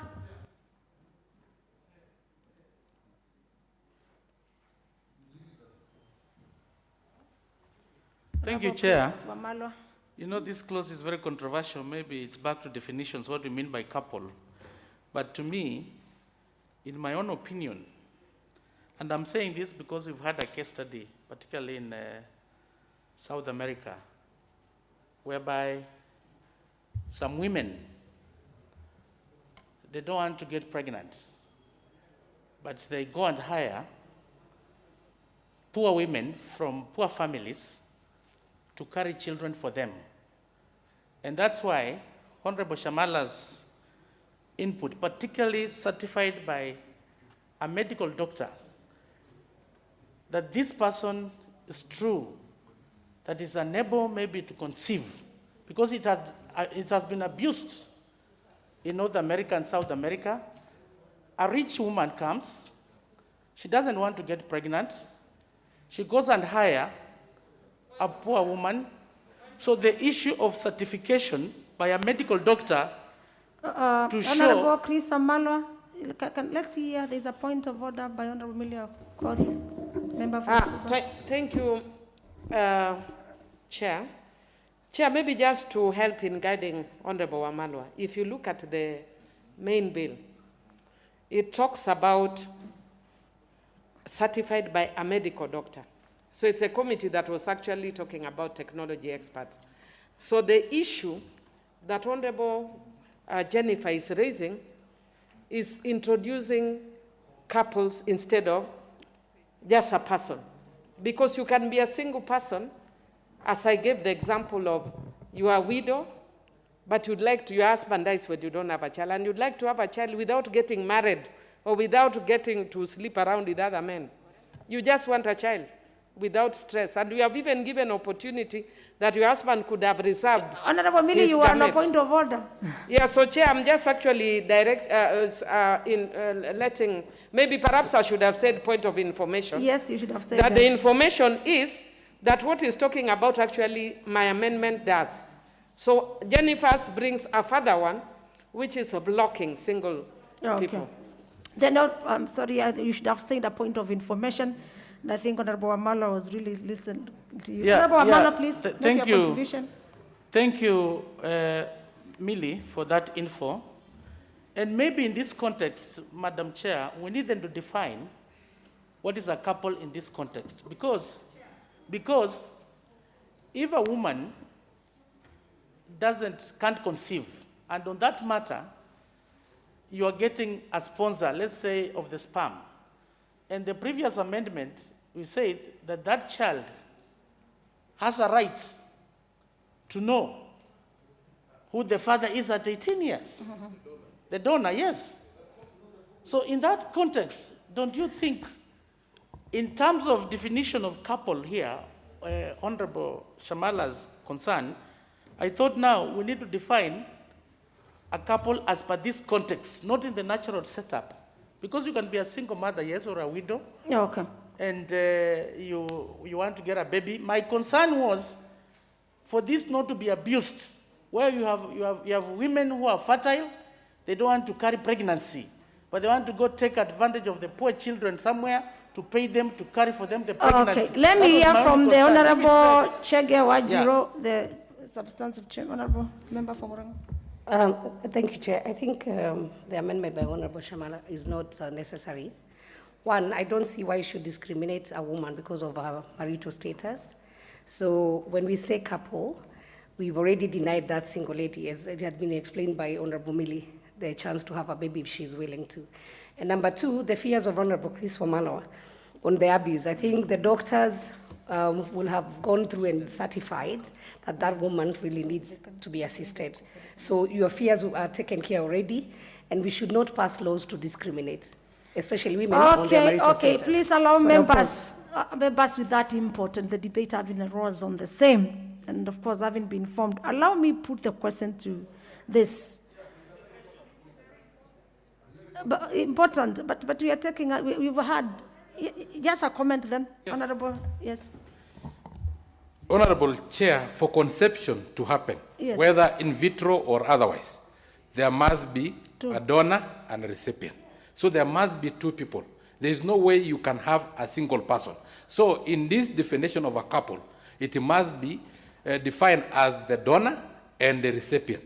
But when you talk about a single mother, then does it mean that they will receive, the donation, yes, like what happened with the birth of Jesus Christ through the Holy Spirit? There must be a donor, yes, and this is the couple now we are talking about, the donor and the recipient, so that at least even the donor can say, yes, I have donated my own, let me not use that name, my own sperms, so that at least we know that the donor is in agreement. But otherwise, then there will be people who are selling, and it will be like Can our we have cows. a The point bulls of will just hold. Let's get an information. Can we point of information by Honorable Millie? And then Honorable Sang, do you want to be informed by Honorable Millie? Yes, Honorable Millie, yes. Honorable members, of course, this is only to make our work easier and to understand the proposed. Yes. Thank you, Chair. Chair, I just want to thank Honorable Sankok for agreeing to be informed. Chair, I just wanted to let him know that the concerns he's saying actually in the bill. It's there. It's already there in the bill. That you can have a situation, even when you are single like the one I'm giving you, it can be your husband who has already given that, but now you will be blocked if you actually get this. So it is already in the bill, what your concern is. It is not coming from heaven or earth. The issue that is raising about consent is in the bill. You must consent. You must consent. No, your sperms cannot be used without authorization. I want to put the question now. Thank you. Then, Honorable Sango, can you just finish your contribution on this? Yes.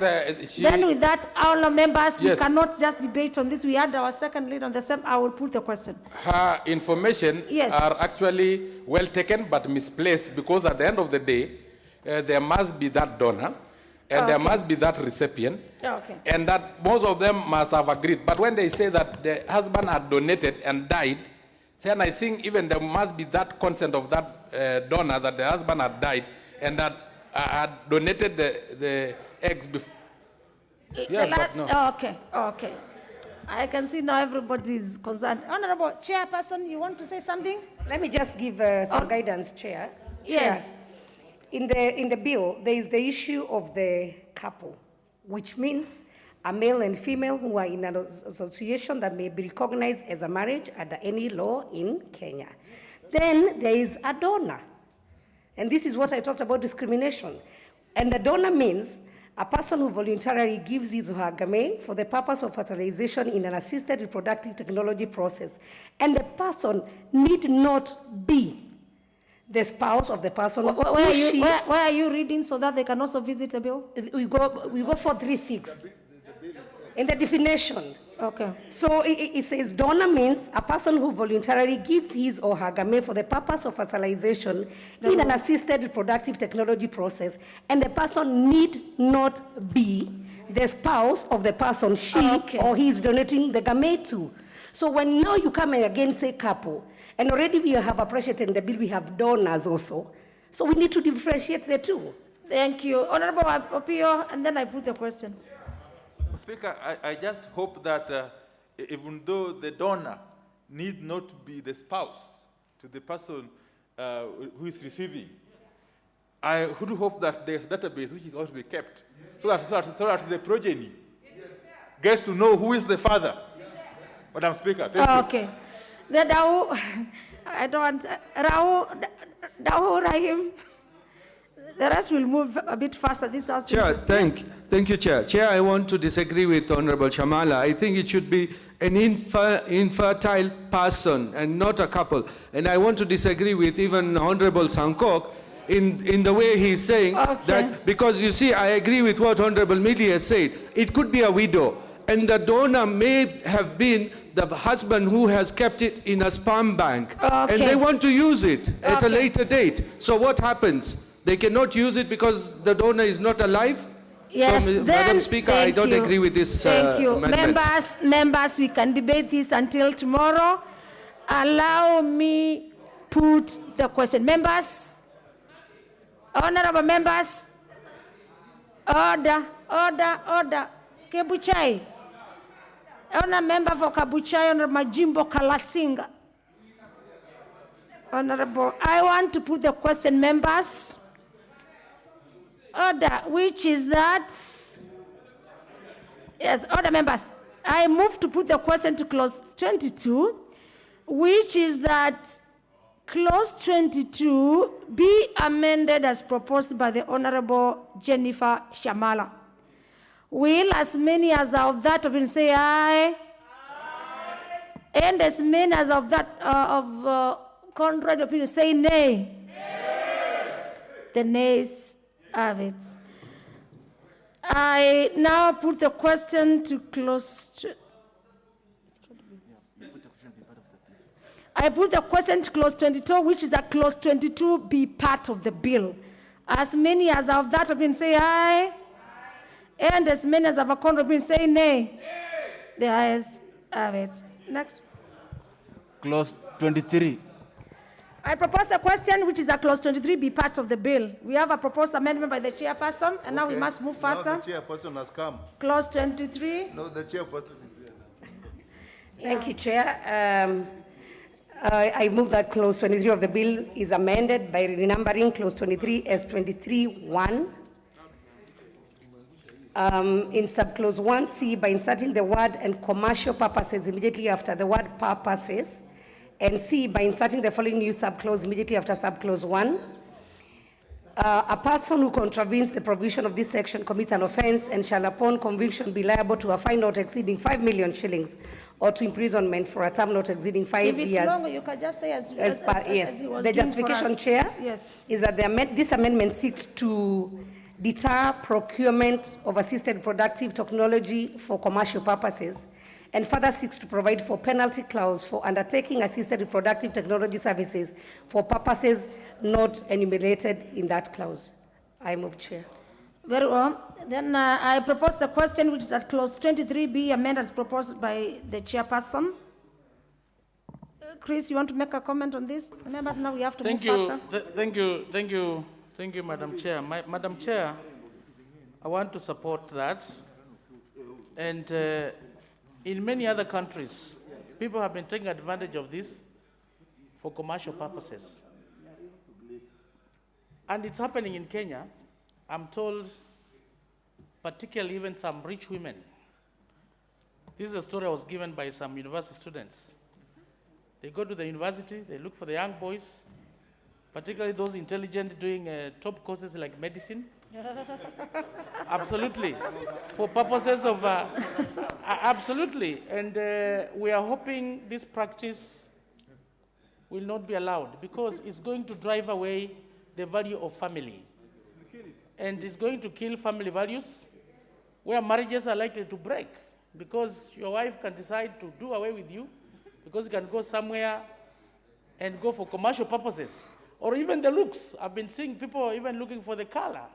So we are just hoping the doctors will be very, very careful on this matter to certify so that the issue of commercialization, Madam Speaker, Madam Chair, it will wipe away the values, family values. And this is the opening of Pandora's box. It's already happening in the West. And you are seeing it coming to Kenya or to Africa, slowly by slowly. Let's not open a Pandora's box, but I accept, I agree, so that there must be that penalty. It's specifically on medical grounds, but not for commercial purposes. Odol Odhiambo, Honorable, nominated.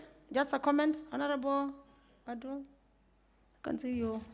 Chair, I want to thank you, but the comment I wanted to make was earlier, and I believe that at this point I don't have. I move to put the question on clause 23, which is that clause 23 be amended as proposed by the chairperson. Members will, as many as of that opinion, say aye, and as many as of a contrary opinion, say nay. The ayes have it. I put the question, which is a clause 23, as amended, be part of the bill. As many as of that opinion, say aye, and as many as of a contrary opinion, say nay. The ayes have it. Clause 24. I propose the question, which is clause 24, be part of the bill. Chairperson, move the amendment. Thank you, Chair. I beg to move that the clause 24 of the bill be amended as proposed in the order paper. The same, Chair, is just to make sure that we will not commercialize reproductive technology services, and I move. With that, I propose the question, which is that clause 24 be amended as proposed by the chairperson. I put the question with that clause 24 be amended as proposed by the chairperson. Members, as many as of that opinion say aye, and as many as of a contrary opinion say nay.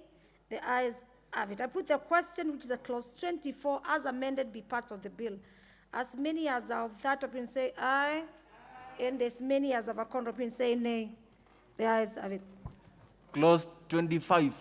I propose the question, which is that clause 25 be part of the bill. Proposed amendment by the chairperson.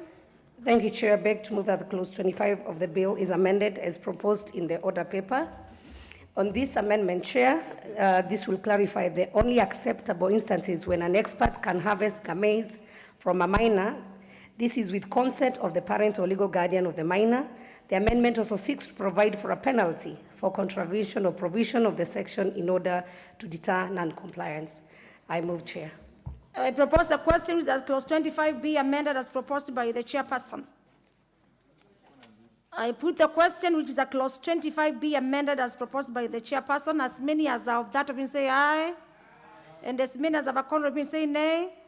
The ayes have it. Now that it has been carried, the proposed amendment by the committee has been carried. We had a proposed amendment by the Honorable Shamala, and so with that, your proposed amendment falls automatically.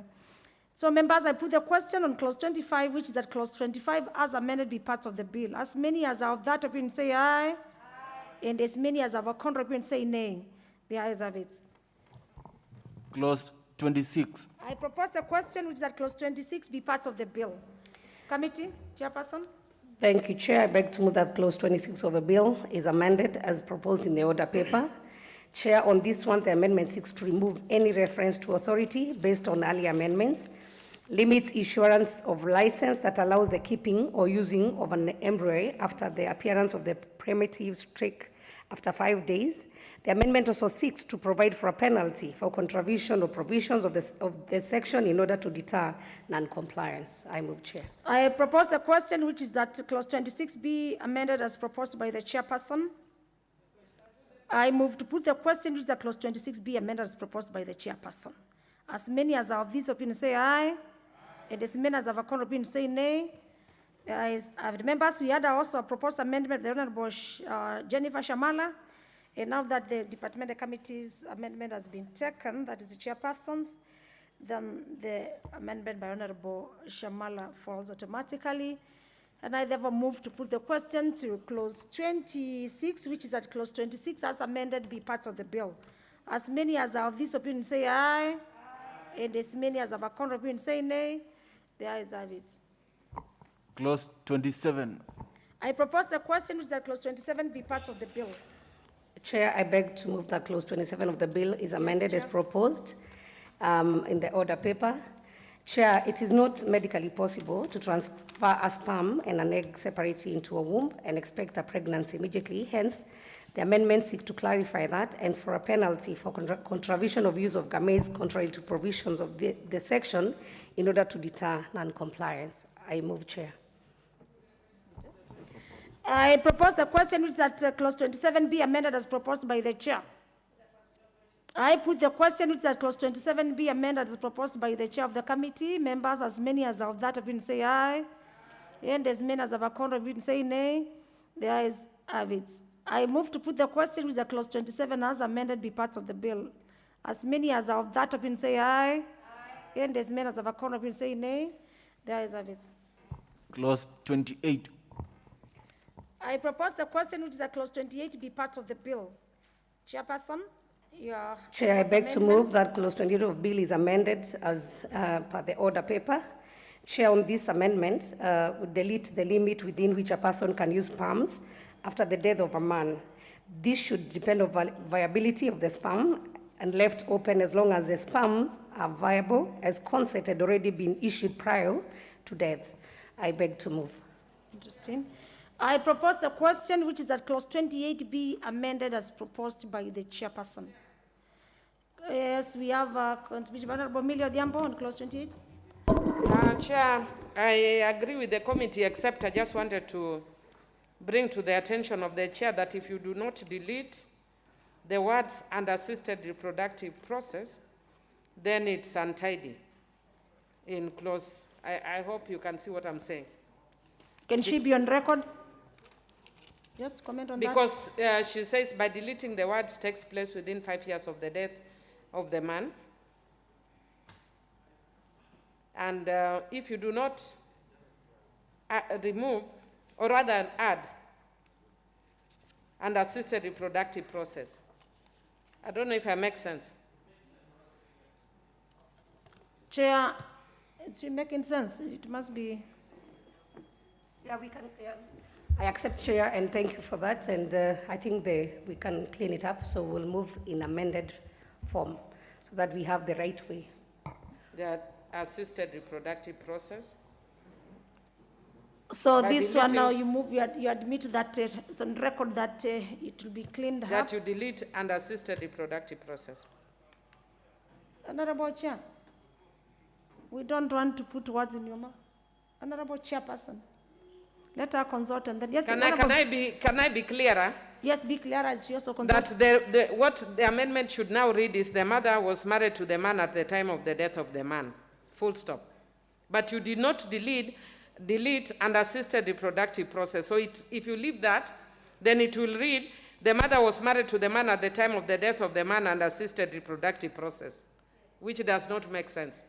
So I'm just proposing that she deletes the words and assisted reproductive process both in A and subclause A and subclause B. If you are so that it makes convinced, sense. Chairperson, please can you move your amendment? Yes, Chair, I want to Confirm. move my amendment and confirm I'll move it in amended form by deleting the words in A, that now it will read, will delete, takes place within 5 years of the death of the man, and assisted reproductive process that takes place within 5 years. So we'll delete the total. As a matter of cleanup and As a amended- matter of, yes. Yes. So I'm moving it in amended form. Honourable members, I propose for us to be a bit tidy. I propose the question which is that clause 27, not 28, be amended as further amended by Honourable Chairperson. I now put the question which is that clause 28 be amended as proposed by the Chairperson. As many as of this opinion say aye. And as many as our contrary say nay.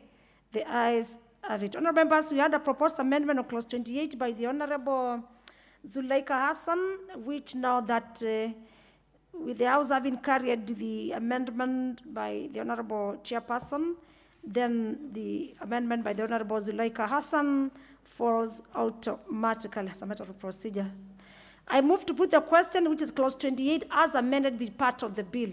As many as are of this opinion say aye. And as many as have a contrary opinion say nay. The ayes have it. Next. Clause 29. I propose the question, which is that clause 29 be part of the bill. Honourable members, we have no proposed amendment to clause 29, and I put the question, which is that clause 29 be part of the bill. As many as of that opinion say aye. And as many as have a contrary opinion say nay. The ayes have it. Clause 30. I propose the question, which is that clause 30 be part of the bill. Proposed amendment by the Chairperson. And also we have a proposed Thank you, amendment. Chair. I beg to move that bill be amended by deleting clause 30 and substituting therefore with the following new clause as per the order paper. And this amendment seeks to make provision for the rights that will accrue to a child born out of assisted reproductive. Thank you, Chair. I move. I propose a question, which is clause 30 be amended as proposed by the Honourable Chairperson of the Health Committee. I put the question, I see no interest. I put the question, which is that clause 30 be amended as proposed by the Chairperson of the committee. As many as of that opinion say aye. And as many as of a contrary opinion say nay. The ayes have it. With the carrying of proposed amendment by the Chairperson of the committee, again, now that we had a proposed amendment by the Honourable Jennifer Shamala, then if your proposed amendment, Shamala, Honourable, falls automatically. Members, I move to put the question on clause 30, which is that clause 30 as amended be part of the bill. Will as many as of this opinion say aye? And as many as of a contrary opinion say nay? The ayes have it. Clause 31. I propose the question, which is that clause 31 be part of the bill. Chairperson? Thank you, Chair. I also beg have to move another that clause proposed 31 of the bill amendment is amended as per the order paper. Chair, this amendment seeks to clarify who shall qualify to be a surrogate mother and also clarifies that the surrogate mother shall relinquish all parental rights at the birth of the child. I move, Chair. With that, honourable members, I propose the question on clause 31, which is that clause 31 be amended as proposed by the chairperson of the committee. Honourable Millie. Chair, I support. One of the, this is one of the areas that has been very problematic, and there are many cases that have gone to court, and the court requested the House to come up with a law so that we don't have people going to court to make decisions for us when we have the power to legislate. So I support. You support Honorable Chris Wamalwa as a comment? As I move to put the question. Thank you, Chair. Chair, I support, and we've had this experience whereby you find somebody, a surrogate mother, has agreed everything, but I've seen the time the baby is out, doesn't want to relinquish, or goes back again to renegotiate to be added more money, and it's contrary to whatever they had agreed earlier. So this will help, because these issues have been going on. I don't want to name some people who've had such issues. Okay. But it's true, I think it's going to clean it so that we have a clear process. I thank you, I support. Very well. With that, on members, I put the question to clause 31, which is that clause 31 be amended as proposed by the chairperson of the committee. Remember, as many as of this opinion say aye, and as many as of our contrary opinion say nay. The ayes have it. Honourable members, we had a proposed amendment by Honourable Zuleika Hassan, which was a deletion. We also had a proposed amendment by the Honourable Jennifer Shamala on the same clause 31. And now with the chairperson's amendment having been carried as a matter of procedure, the amendment by Honourable Zuleika Hassan and Honourable Jennifer Shamala falls again automatically. And with that, I move to put the question on clause 31, which is that clause 31 as amended be part of the bill. As many as are of this opinion say aye. And as many as have a contrary opinion say nay. The ayes have it. Clause 32. I propose the question, which is that clause 32 be part of the bill. Proposed amendment, please move, Honourable Chairperson. Thank you, Chair. I beg to move that the clause 32 of the bill is amended as per the order paper. This, Chair, Amendment 6.2 and 2, we had a proposed amendment by Honourable Zuleika Hassan.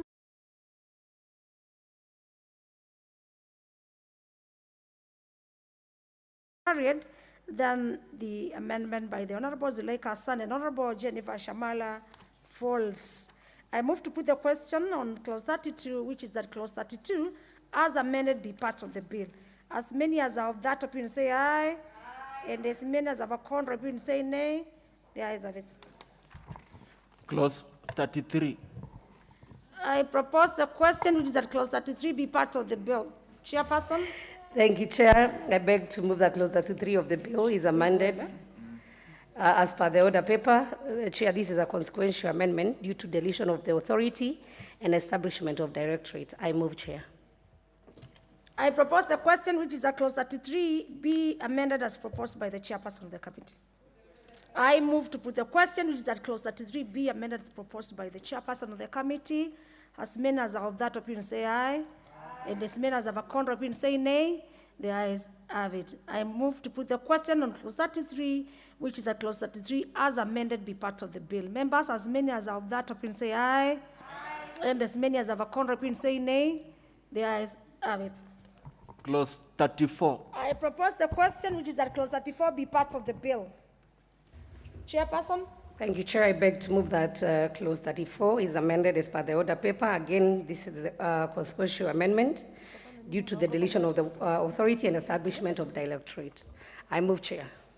With that, I propose the question on clause 34, which is that clause 34 be amended as proposed by the Honourable Chairperson of the committee. Honourable, before I put the question, it's good to listen. Honourable Chris Wamalwa. Thank you. I was listening carefully when the chair was moving clause 34. And you mentioned clearly that it's a consequential amendment from authority, but there was this issue of 21 and 18. How I had wished that you mentioned something. The 18 may by notice, then 21, because it's not consequential as such. That is clause 34. Yeah, she should have mentioned that. She did not. Chair, just on record so that at least we can. Please. Honourable Chairperson, so that we move faster. Oh, yeah. Yes, Chair, that was just part of the amendment, but we also have the amendment of the age from 18 to 21. And this, Chair, we really needed to make sure that the person making the decision is of mature age and can make the right decision. I move, Chair.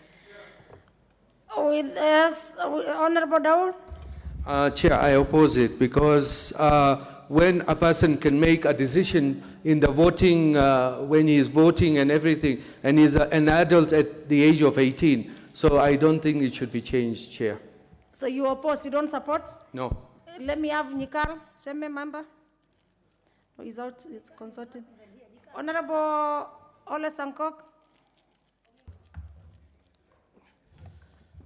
A comment on 34B5 with a question? Yes, Chair, and when it comes to the ability to make the decision, I do oppose, Honorable Chair, because at 18, I think we need somebody who is more mature, not only from 18, but we can even put the age bracket to be around 35, so that at least, you know, Honorable Chair, you know, most of the 18 guys are yet not employed, and they may just make that as a money minting exercise, and that they want to make is a form of employment. Yet we really need somebody, and actually we should even say around 35 years and financially stable. With that, Honorable Ndiwa, it's a house of debate, and that's how we make laws. Thank you. That's interesting, Chair. It's interesting, yes. This is a very serious issue. It's not really like voting. It's an issue of life, and also maturity is required. But globally, what we are suggesting at 21 years has been used, but not 18. So we are just following the global trend as well. So do you support or you don't support? I support. You support. Members, I put the question to clause 34, which is that clause 34 be amended as proposed by the chairperson.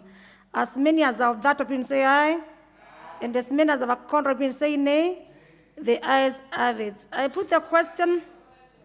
Yes, Honorable Amelia Diambo, before I put the global question. Yeah, thank you, Chair. Just an issue of concern that based on that amendment, the committee needed to actually drop the use of the word minor, because when you use 21, it's the word minor no longer applies. And if you look at 35(1), it's on the bill, it says unless the information is necessary for a medical procedure relating to the minor. So it should be to the person. It's no longer minor. Again, that applies in relation to 35(2). When we get to 35, we'll deal with it at that point, but it's good for noting. Well, are we in that? Not we are in 34. Oh, sorry. Is the minor in 34? No, it's in 35. So you're talking about 35. Sorry. Thank you. It's okay. At least you can tell we have very alert members. Thank you, Honorable Millie. I move to put the question to 34, which is that clause 34 as amended be part of the bill. Members, as many as are that opinion say aye. And as many as have a contrary opinion say nay. The ayes have it. Next question. Clause 35. I propose the question which is that clause 35 be part of the bill. Chair. Chairperson on clause 35. Thank you, Chair. I beg to move amendment in clause 35 as proposed in the bill. And Chair, this again was just to clean up. It's a very similar amendment with what we have done with 34. Thank you, Chair. I move. I propose the question that clause 35 be amended as proposed by the Honorable Chairperson. I see no interest. I move to put the question. Yes, the Honorable Dawood. Chair, if we have changed 34 from 18 to 21, shouldn't the chairperson have moved the information to below the age of 18 to below the age of 21? Shouldn't it have been done that? So I would request the chair to make that amendment. Thank you, Chair. She has done it, but she has already done it. It's already done. That's why I said as per the order paper, it's only that I didn't read the content. So again, the 18 to 21 is also done in 35. Yes, as per the order paper. Honorable Dawood, are you okay with that? It's done? You happy about it? The order. Honorable Dawood, I can see is nodding. He is satisfied. I move to put the question on 35, which is that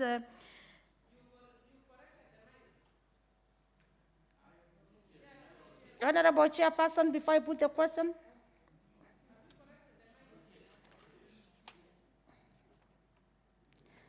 Let us make laws that are already cleaned up. Honorable Chairperson, as she, let's hear what she has to say because she had already moved it. I don't see whether we should now amend what Honorable Mili was saying, because on 2, where the minor is mentioned, is that this law allows a legal person to seek information on behalf of the minor.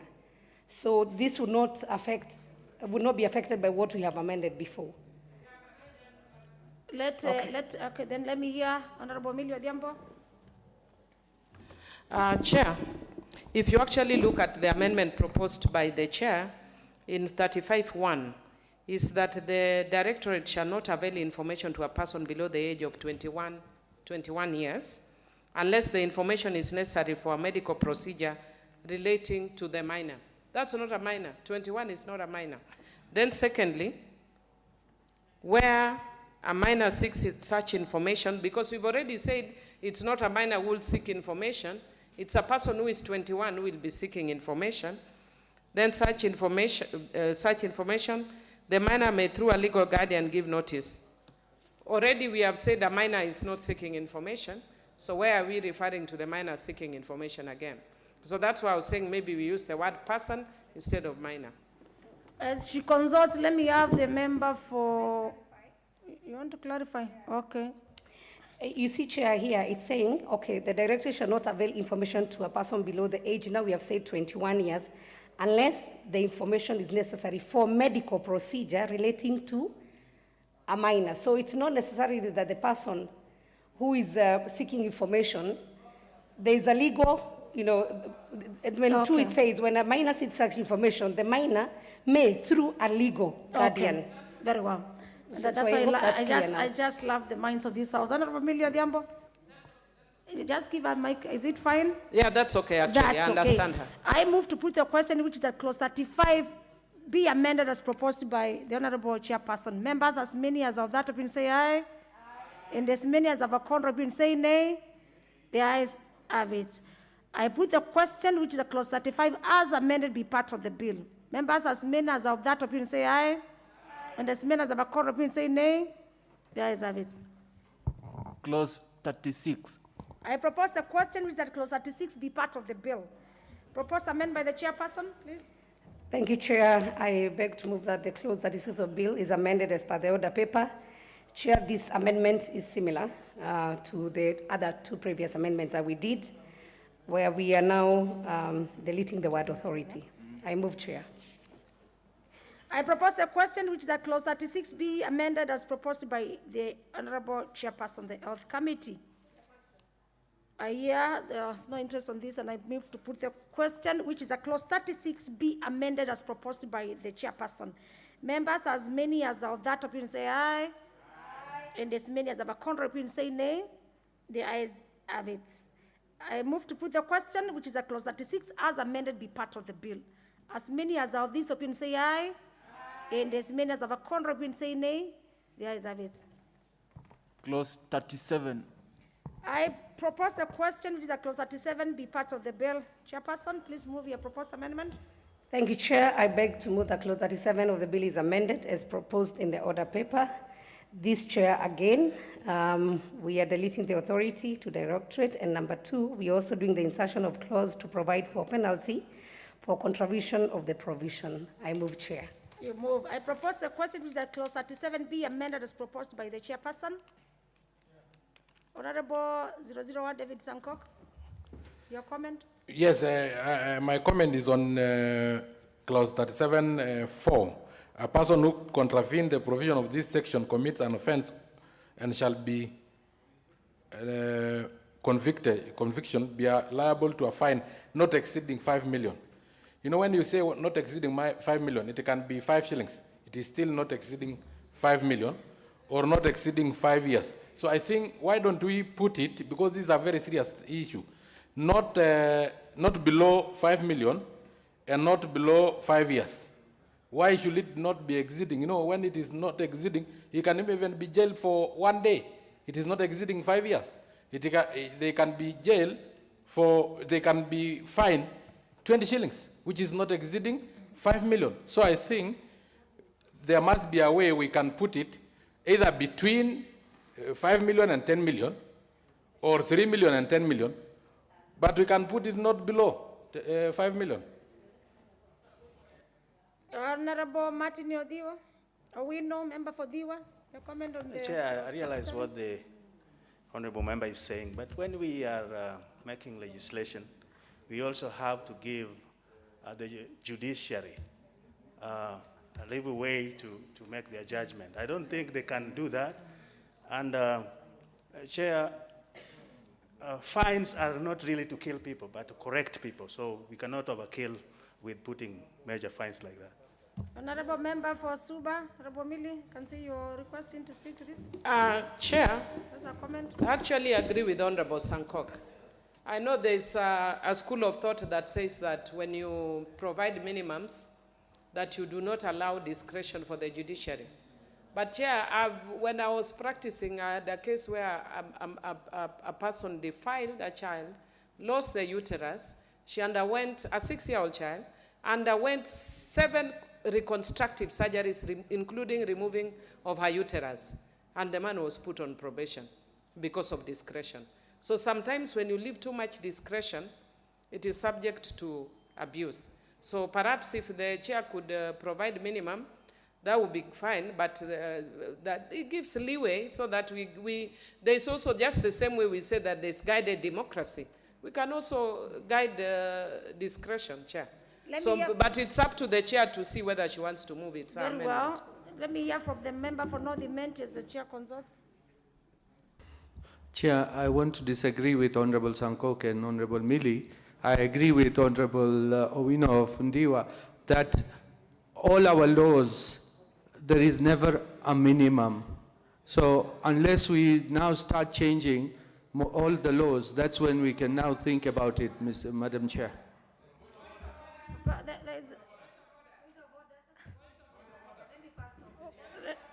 now, unless you want to say it's a point of information now, the member who has contributed has already issued. Honorable Amelia Diambo, yes?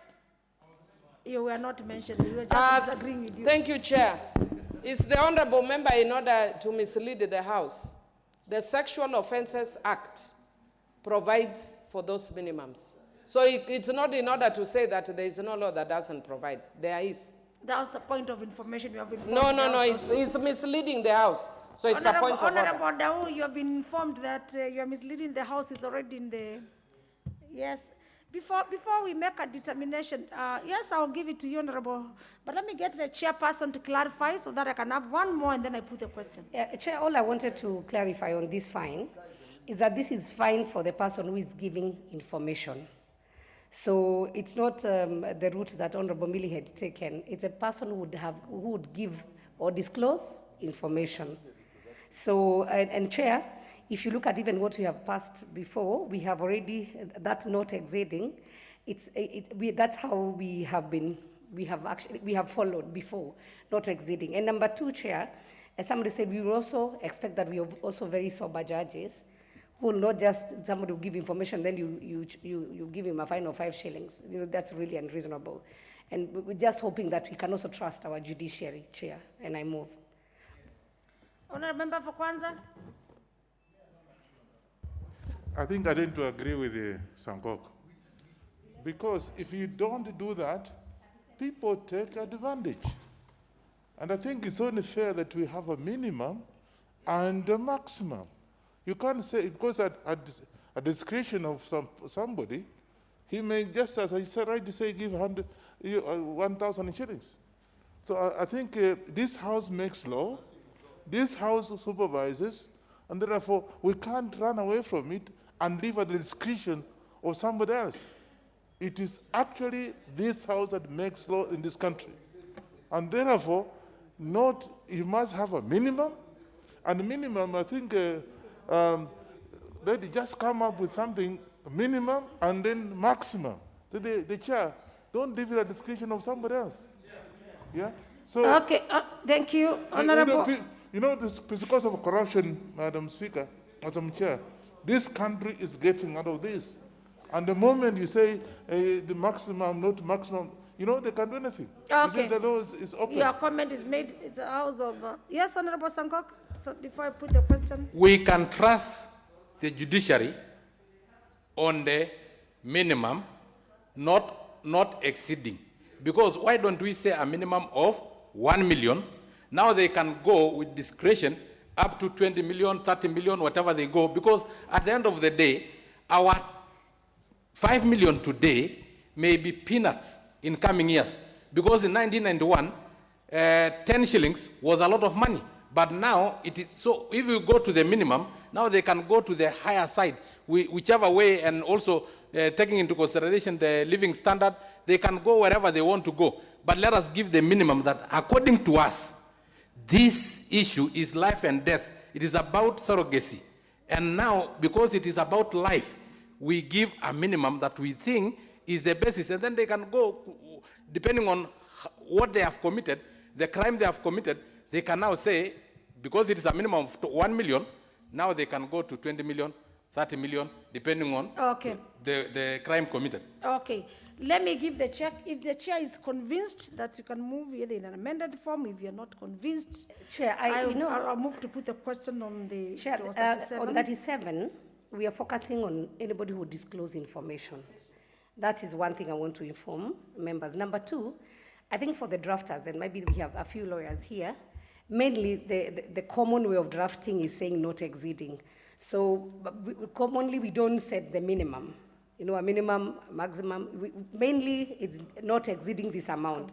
And so we are saying if you disclose information, you will be fined, a fine not exceeding 5 million. So I think for the purposes of neatness, Chair, I will beg the House to support, and so that we can move on. Then with that, members, from where I sit as a chair, I'll put the question. It's for the House to take a vote on clause 37. Members, I put the question, which is that clause 37 be amended as proposed by the Honorable Chairperson of the Health Committee. As many as are that opinion say aye. And as many as have a contrary opinion say nay. Nay. The ayes have it. Honorable Sank, and I now to put the question on clause 37, which is that clause 37, as amended, be part of the bill. As many as have that opinion say aye. And as many as our contrary will say nay? Nay. The ayes have it. Of course, with a very loud nay by the Honorable Sanko. Clause 38. I propose the question that clause 38 be part of the bill. Proposed amendment by the chairperson, and again, we also have a proposal. Thank you, Chair. I beg to move that the clause 38 of the bill is amended as proposed in the order paper. Again, Chair, we are deleting authority to directorate. And number two, we also seek to ensure that there is consultation with medical practitioners and dentist council in issuance of licenses, as this is a key regulating body in the medical sector. I move, Chair. You move. I propose the question, members, which is that clause 38 be amended as proposed by the Honorable Chairperson of the Committee. No, we cannot just be putting the question members want to be. Let me have Honorable Millie Odhiambo. Just a comment. Chair, I noticed that 37.4 also provides for penalties, and this will be a recurring theme. And I just want to indicate that I said there's a school of thought amongst lawyers. Honorable Millie Odhiambo, we are already past 37. Sorry. We are on 38. Sorry, Chair. Yes. That one on the medical practitioners, that one I agree with. Oh, okay. Then, members, I put the question, which is that clause 38 be amended as proposed by the Honorable Chege, the Chairperson of the Health Committee. As many as of this opinion say aye. And as many as of a say nay. The ayes have it. Honorable members, we had a proposed amendment by the Honorable Jennifer Shamala on 38, and with the Chairperson's amendment having been carried, members, the proposed amendment by Honorable Shamala Jennifer again falls automatically. I put the global question to clause 38, which is a clause 38 be which is a clause 38 as amended be part of the bill. Members, as many as of this opinion say aye. And as many as of a contrary opinion say nay. The ayes have it. Clause 39. I propose the question which is that clause 39 be part of the bill. Chairperson, move your proposed amendment. Thank you, Chair. I beg to move that clause 39 of the bill is amended as per the order paper. Again, Chair, it's the issue of the authority to directorate, and amendment also to provide for penalty for contravention of the clause. I move, Chair. I propose the question which is that clause 39 be amended as proposed by the Honorable Chair.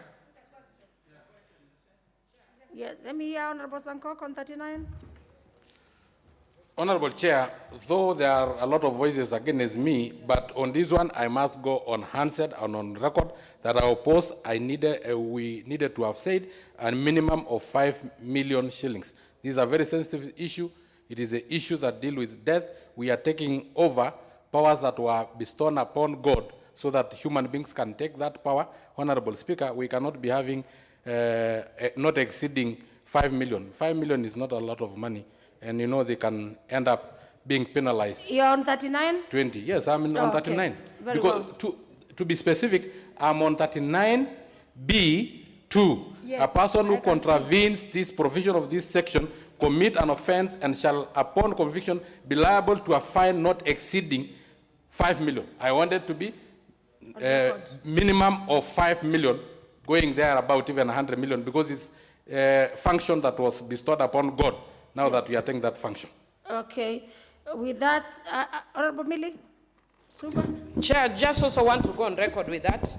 Even though I'll let the penalties pass, we can, at a later time, bring amendments. But I just wanted to go on record by stating that it's a common saying by lawyers that it is not a common practice in the Commonwealth to provide minimums.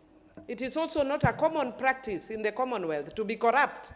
So uncommon situations require uncommon solutions. So we can't go by the way of a Commonwealth when we know that Kenya is absolutely corrupt.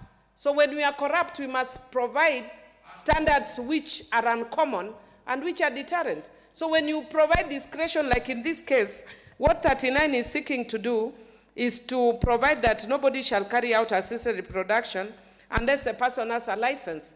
And then you go and find somebody is practicing in River Road, producing babies using pigs, gametes of pigs. And then we find them 100 Kenya shillings because that's a minimum.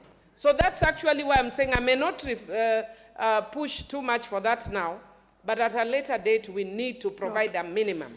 Very well. I now put the question which is that clause 39 be amended as proposed by the Honorable Chairperson of the Health Committee. Remember, as many as of that have been say aye. Aye.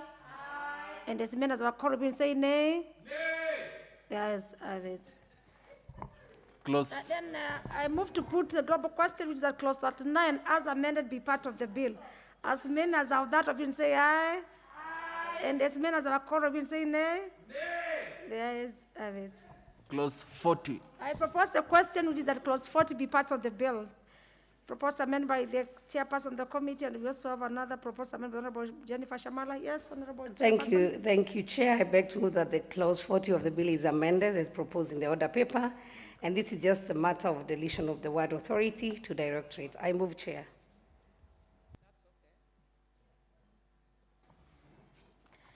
I propose the question, which is a clause 40, be amended as proposed by the chairperson.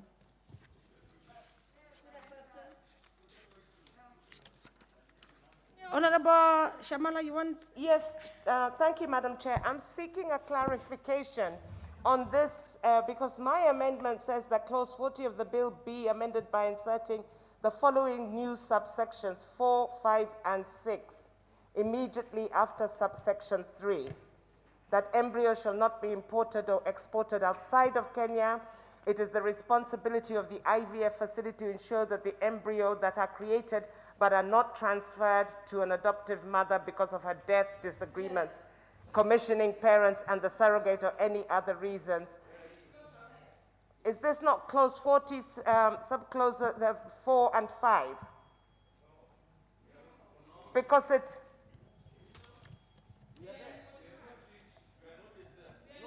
But I thought I heard the chair moving an amendment to clause 40. Yes. We are on clause 40, honorable members. which now their proposed amendment has been moved by the Honorable Chairperson. And again, we also have another amendment by Honorable Shamala, who is yourself. But first of all, we deal with the proposed amendment by the Chairperson. We dispense it, and then now we can come to you. Honourable members, I put the question to clause 40, which is that clause 40 be amended as proposed by the Chairperson. As many as of this opinion say aye. And as many as of our opinion say nay. The ayes have it. Honourable members, we had a proposed amendment by the Honourable Jennifer Shamala. And of course, again, as a matter of procedure, we have the Chairperson's amendment for the committee that has been carried. And so for this matter, the Honourable Jennifer Shamala amendment falls automatically. I move to put the question, which is at clause 40, as amended be part of the bill. As many as are that opinion say aye. And as many as have a contrary opinion say nay. The ayes have it. Clause 41. I propose the question. We are on clause 41. Yes, Honorable Sankok. I don't know if it is the procedure of this House. If I'm not wrong, the amendment can only fall if the amendment were almost the same. But the amendment by Honorable Shamala on clause 40 are totally very different. It is about export of our the cement that will be collected, Honorable Chair, and you know we can end up collecting for commercial purposes, collecting cement from prisons. No, it was the amendment by Honorable Shamala, if I heard you very well. It's the export and import. Which one are you talking about? That must be in 43, not even 40. No, it is on 40, clause 40. In fact, she's also admitting. Let's hear from Honorable Shamala. Chair, I can actually read for him because I've opened the two papers. Honorable Shamala's clause 40 reads that clause 40 of the bill be amended in subclause 1 by deleting the word authority and substituting the word ministry. Again, subclause B by deleting the word authority and substituting the word ministry. Yes. And that is exactly the same as the amendment by the committee. Very so well. the one that Sankok and Honorable, I know that these things sometimes they are confusing. Thank you, Honorable. Even me, I get confused. Yeah, but it is very confusing. And that's why it is important for the members to get clarification. And Honorable Sankok is not wrong. It's good to get clarification, but yes, get to understand the clause that we are in, and as a matter of procedure, say again. It only shows how attentive we are and how active we are as members. So you should actually appreciate instead of... I am appreciating you actually. I'm appreciating Honorable, and thank you members, you are very attentive also. So with me as a chair, I put the question, which is at clause, which I did not put the question to clause 40. We are in 41, but it's important to understand. I propose the question, which is at clause 41, be amended as proposed by the chair. I move to put the question, which is a clause 41, be amended as proposed by the chair. As many as of this opinion say aye. And as many as of a corner opinion say nay. The ayes have it. Again, members, on clause 41, we had a proposed amendment by the Honorable Jennifer Shamala, and with the chairperson's amendment being carried, then the amendment by the Honorable Jennifer Shamala falls automatically. I put the question to clause 41, which is that clause 41, as amended, be part of the bill. As many as of that opinion say aye. And as many as of a contrary opinion say nay. The ayes have it. Clause 42. I propose the question, which is that clause 42 be part of the bill. Chairperson. Thank you, Chair. I beg to move that clause 42 of the bill be amended as per the order paper. Again, Chair, this is deletion of the word authority. And second, the issue of penalty. I move, Chair. I hope the members have gotten the import of the same, and I propose the question, which is that clause 42 be amended as proposed by the chairperson. Do I put the question? I move to put the question, which is that clause 42 be amended as proposed by the chairperson. Members, will as many as of this opinion say aye? Aye. And as many as of a court opinion say nay? The ayes have it. We had a proposed amendment again by Honorable Jennifer Shamala on clause 42, and the same way, now that the committee has been taken or carried, it falls automatic.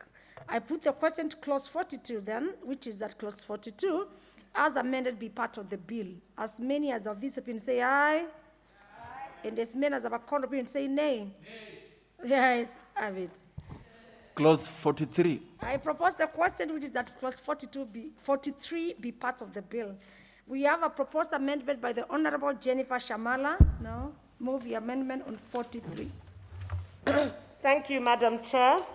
I propose that clause 43 of the bill be amended and insert the following new paragraphs immediately after paragraph 3. CA, an embryo which is created but is not transferred to the surrogate or adoptive mother for any reason shall be stored and shall be given priority in the succeeding application for assisted reproductive technology. CB, no gametes or embryos shall be subjected to destruction. In paragraph B, by deleting the word authority, and of course in accordance with what has, to all the other amendments with regards to the word authority and ministry. Your input on this? What is your input of the amendment proposed? My input of the amendment is, as when we will go to definitions, is understanding and appreciating, as I stated earlier, that an embryo is a live, living organism that stems and emanates from the body of a human being. And indeed, as we state, that life begins at conception. And this conception, again, is determined within our Constitution and within the rights of an unborn child. We cannot dictate as to when the embryo becomes a living, it is alive. Is it alive at 1 second, at 2 seconds, or at that infinite immediate time? Okay. With that import of the proposed amendment on 43 members, I move to propose the question, which is that clause. Honorable, let me propose the question first, and then I can give the floor. I propose the question, which is that clause 43 be amended as proposed by Honorable Jennifer Shamala. Now it's open. Yes, I start. Let me start with the chair first. Actually, mine is on the authority, because her proposal was to replace the word authority with ministry, so that then she moves it as directorate. That's just for neatness. Instead of ministry, the authority, you replace the word ministry with directorate.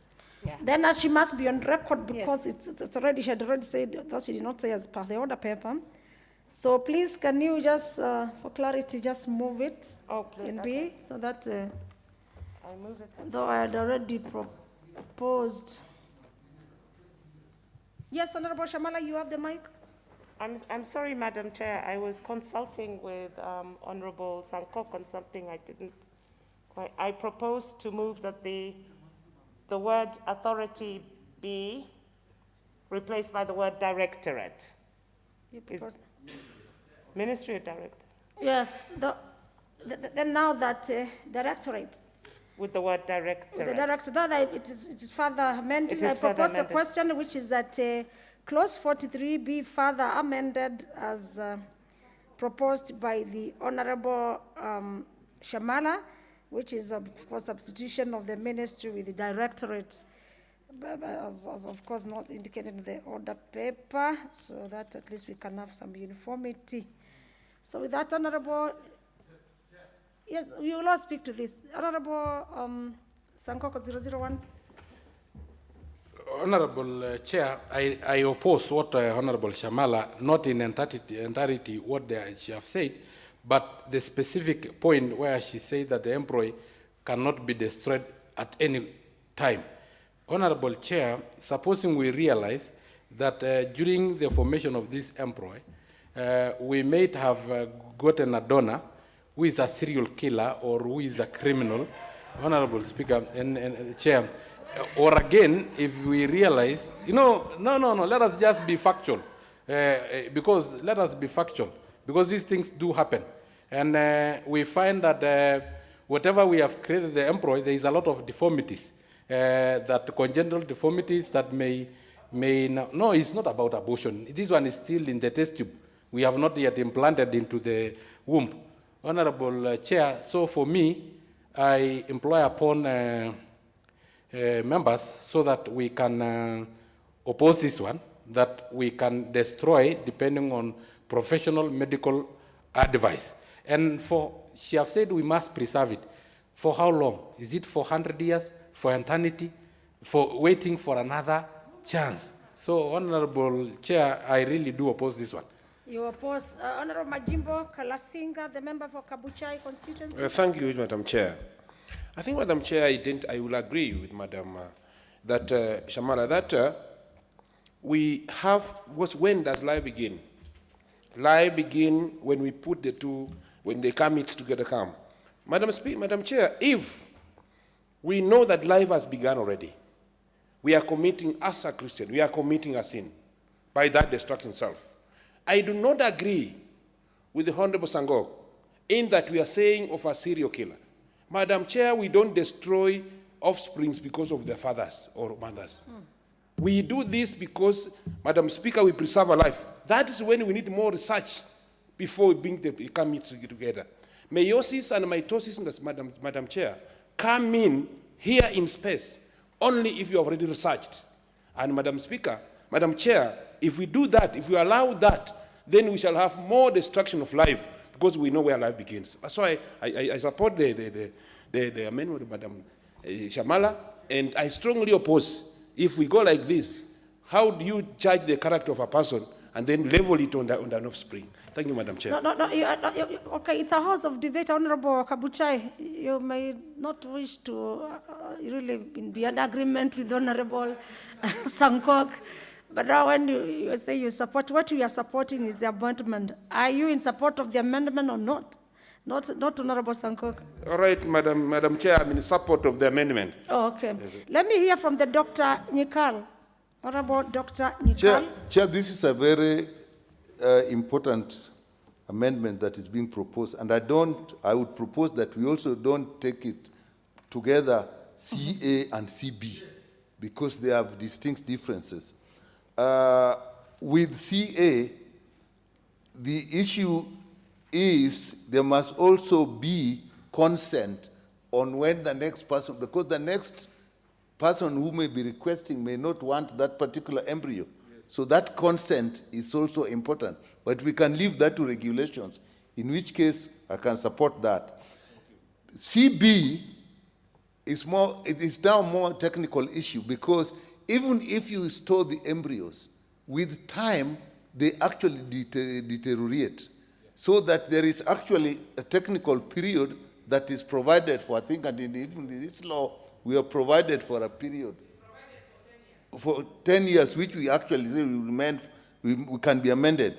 So that after a time, we do not know whether this embryo you are implanting is viable, or whether it will be subject to deformation because it has deteriorated. So I think if you bring CB, that is dangerous even to the person who will receive the embryo.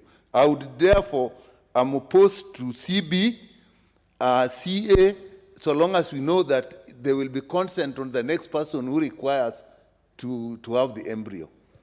So CB, I'm opposed to. CA, yes, that I can support, understanding that there will be regulations. Then Dawood, Honorable Dawood Rahim. Chair, I agree with Dr. Nikal. And Chair, if you go to 43D,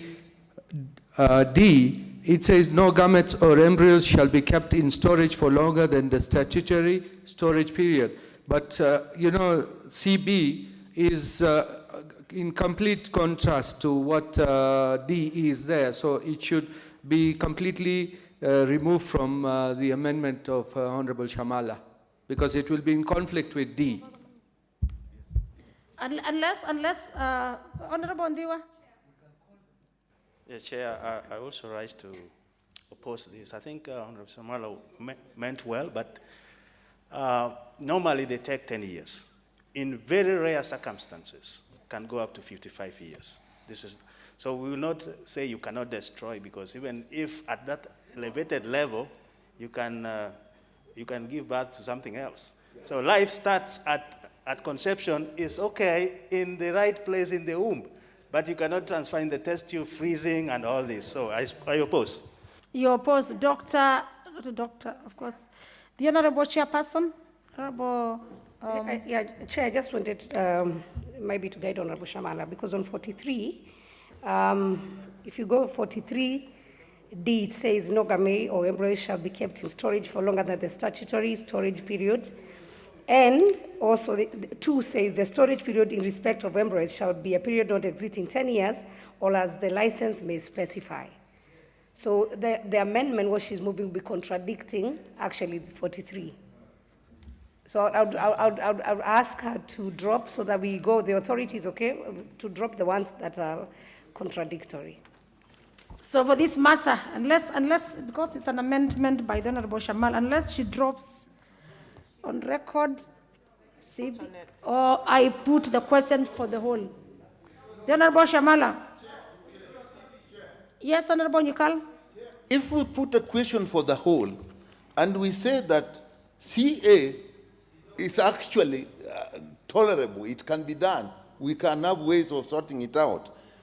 CB, what are we going to do?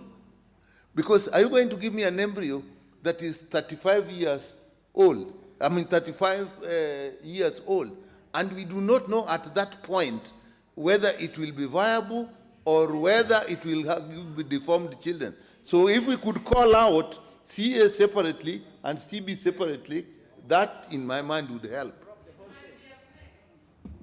Honorable Shamala, do you wish to drop, or who do you wish us to put the question? Because he had already proposed the amendment, she had moved as it is in the order paper. So unless you drop or you just move our proposal. But Chair, we can move a further amendment in accordance with the submissions and the contributions expressed and made by Honorable Dr. Nikal. What further amendment do you want to move? To separate, where were we again? Is it 43A? CA and CD, and drop CB. So for this matter, you just move that you are dropping CB from your proposed amendment, so that on record. Honorable Chair. The further amendment to drop CB. The further amendment to drop CB. So in order to be in line with those amendments that have already been moved and voted upon today. Then for this matter, members, I want to put the question on clause 43, which is that clause 43 be amended as proposed by the Honorable Shamala, which is with the amendment of dropping CB. Correct? So we'll ask the question, which is that clause 44 be amended as proposed by the Honorable Chairperson, Sabina Chege. I put the question, which is that clause 44 be amended as proposed by the Honorable Chairperson. As many as are of this opinion say aye, and as many as have a contrary opinion say nay. The ayes have it. We had a proposed amendment again by the Honorable Jennifer Shamala, and now that the Chairperson's amendment has been carried, then therefore, your proposed amendment falls. I put the question, which is that clause 44 as amended be part of the bill. As many as are of this opinion say aye, and as many as have a contrary opinion say nay. The ayes have it. Clause 45. I propose the question which is that clause 45 be part of the bill. Please move your proposed amendment by Sabina Chege, and also we also have a proposed amendment by Jennifer Shamala. Thank you, Chair. Again, Chair, I beg to move that clause 45 is amended as per the order paper. This, again, we're just deleting authority to directorate. I move, Chair. Oh, just cleaning. I propose the question which is a clause in a members the highest of it. Clause 46. I propose the question which is that clause 46 be part of the bill. Chair? Thank you, Chair. I beg to move that clause 46 of the bill is amended as per the order paper. Again, Chair, deleting authority to directorate. I move. I propose the question which is that clause 46 be amended as proposed by the Chair. I put the question which is that clause 46 be amended as proposed by the Chair. Members, as many as have this opinion say aye. Aye. And as many as have a contrary opinion say nay. The ayes have it. We have a proposed amendment by Honorable Shamala. This. No, she also looks like a Shamila. A very beautiful name. Honorable Shamala Jennifer. And now that the committee has carried, it falls automatically. It's a matter of procedure. I move to put the question on clause 46, which is that clause 46 as amended be part of the bill. Members, as many as of this opinion say aye. Aye. And as many as of a contrary opinion say nay. The ayes have it. Clause 47. I propose the question which is that clause 47 be part of the bill. Honorable Chairperson. Thank you, Chair. I beg to move that clause 47 of the bill is amended as per the order paper. On this one, we are deleting the word authority. Number 2, we are further providing for appeal mechanism where the directorate refuses to issue a license. I move, Chair. Is a deletion or is an amendment? Is an order?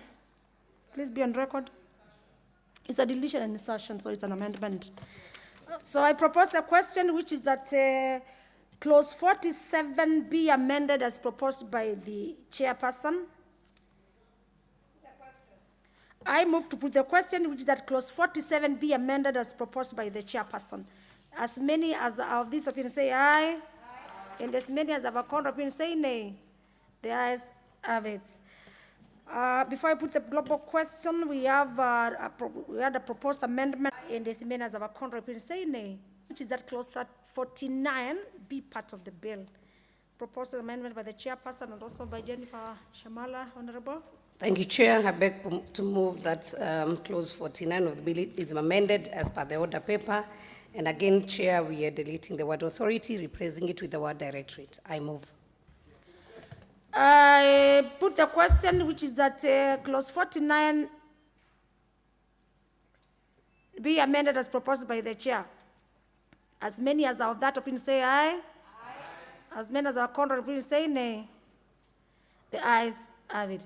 The chairperson's amendment has been carried, and therefore Honorable Shamala amendment falls automatically. I put the question which is that clause 49 as amended be part of the bill. As many as are of that opinion say aye. Aye. And as many as have a contrary opinion say nay. The ayes have it. Clause 50.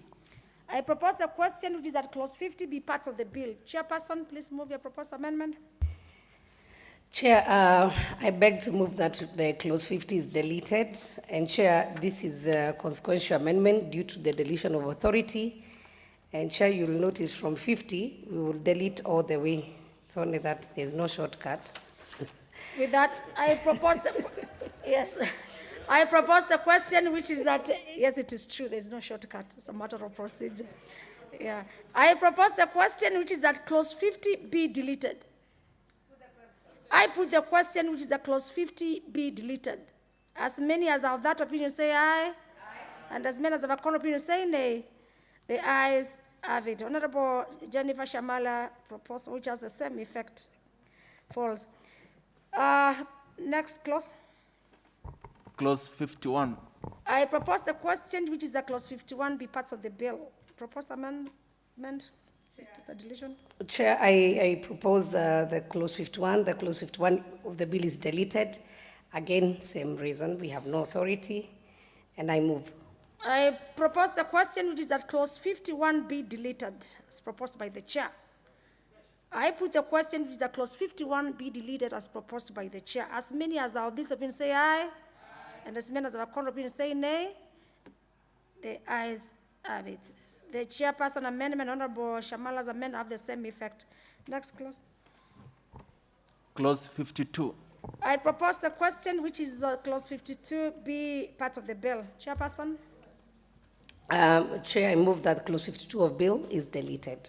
I move. I propose the question which is that clause 52 be deleted as proposed by the chair. I put the question which is that clause 52 be deleted as proposed by the chair. Members, as many as are of that opinion say aye. And as many as of that contrary opinion say nay. The ayes have it. Same effect, Honorable Jennifer Shamala amendment. Clause 53. I propose the question which is that clause 53 be part of the bill. Chairperson. Chair, I move that clause 53 of the bill is deleted. I move. I move to propose the question which is that clause 53 of the bill be deleted as proposed by the chair. I put the question which is that clause 53 be deleted as proposed by the chair. As many as of that opinion say aye, and as many as of a contrary opinion say nay. The ayes have it. Again, Honorable Shamala's proposed amendment of the same effect with the chair. Next clause. Clause 54. I propose the question which is that clause 54 be part of the bill. Chairperson. Chair, I move that clause 54 of the bill is deleted. I move. I propose the question which is that clause 54 be deleted as proposed by the chair. I put the question which is that clause 54 of the bill be deleted as proposed by the chair of the committee. Members, as many as of that opinion say aye. Aye. And as many as of a contrary opinion say nay. The ayes have it. Same effect with Honorable Shamala proposed amendment. Next clause. Clause 55. I propose the question which is that clause 55 be part of the bill. Chairperson. Chair, I propose that clause 55 of the bill is deleted. I move. I propose the question which is that clause 55 of the bill be deleted as proposed by the chair. As many as of that opinion say aye. Aye. I'd propose the question. And I saw, Honorable, no one wants to contribute to this. So I put the question, as you said, there's no shortcuts. I now put the question which is that clause 55 be deleted as proposed by the chair. As many as of that opinion say aye. Aye. And as many as of a contrary opinion say nay. The ayes have it. Same effect with the Honorable Shamala. And so we move to the next clause. Clause 56. I propose the question which is that clause 56 be part of the bill. Proposed amendment, Honorable Chair. Thank you, Chair. I propose that clause 56 of the bill is deleted, and I move. You move. Members, let me propose before I say something. I propose the question which is that clause 56 be deleted, as proposed by the chair. Before I put the question, as some of you would wish, we cannot move clause by oath together, because I would have imagined if Honorable Sangogo was here, would say today he was a man of nay, so a member of nay, and so we have to take clause by clause. That's why here I put the question, which is a clause 56 be deleted as proposed by the chair. As many as of that opinion say aye, and as many as of a contrary opinion say nay. The ayes have it. Honorable Jennifer Shamala has proposed amendment of the same effect. And so we move to the next clause. Clause 57. I propose the question, which is that clause 57 be part of the bill. Honorable Chairperson. Thank you, Chair. I propose that clause 57 of the bill is amended as per the order paper. Chair, this amendment seeks to provide for penalty where offense under the provision is by a body corporate. I move, Chair. With that import, of course, I move to propose the question, which is that clause 57 be amended as proposed by the chair. I have the first one as a member for Suba North. To make a Chair. Thank you for the opportunity. Chair, I do not have a problem with providing for a corporate body and for fining them, which is a good thing. My only concern is in relation to subclause 2, where the chair says, when an offense, let me see, when an offense against this section is committed by a body corporate. Sorry, Chair. Actually, I've noticed the problem is not even in the amendment by the Chair. It's actually in the bill. In the bill. Because the Chair, and I was hoping the Chair could have tidied up this, because the Chair has made several proposed amendments with the penalties, the ones that Honorable Sankok has been complaining about, but has not proposed an amendment to subclause 2, which says a person commits an offense under subsection 1 shall, upon conviction, be liable to a fine not exceeding 500,000. And this refers to offenses under this act. So it means we are providing for 2 frameworks. One, which provides for the specific penalties that the chair has moved, and this one provides for the act in general.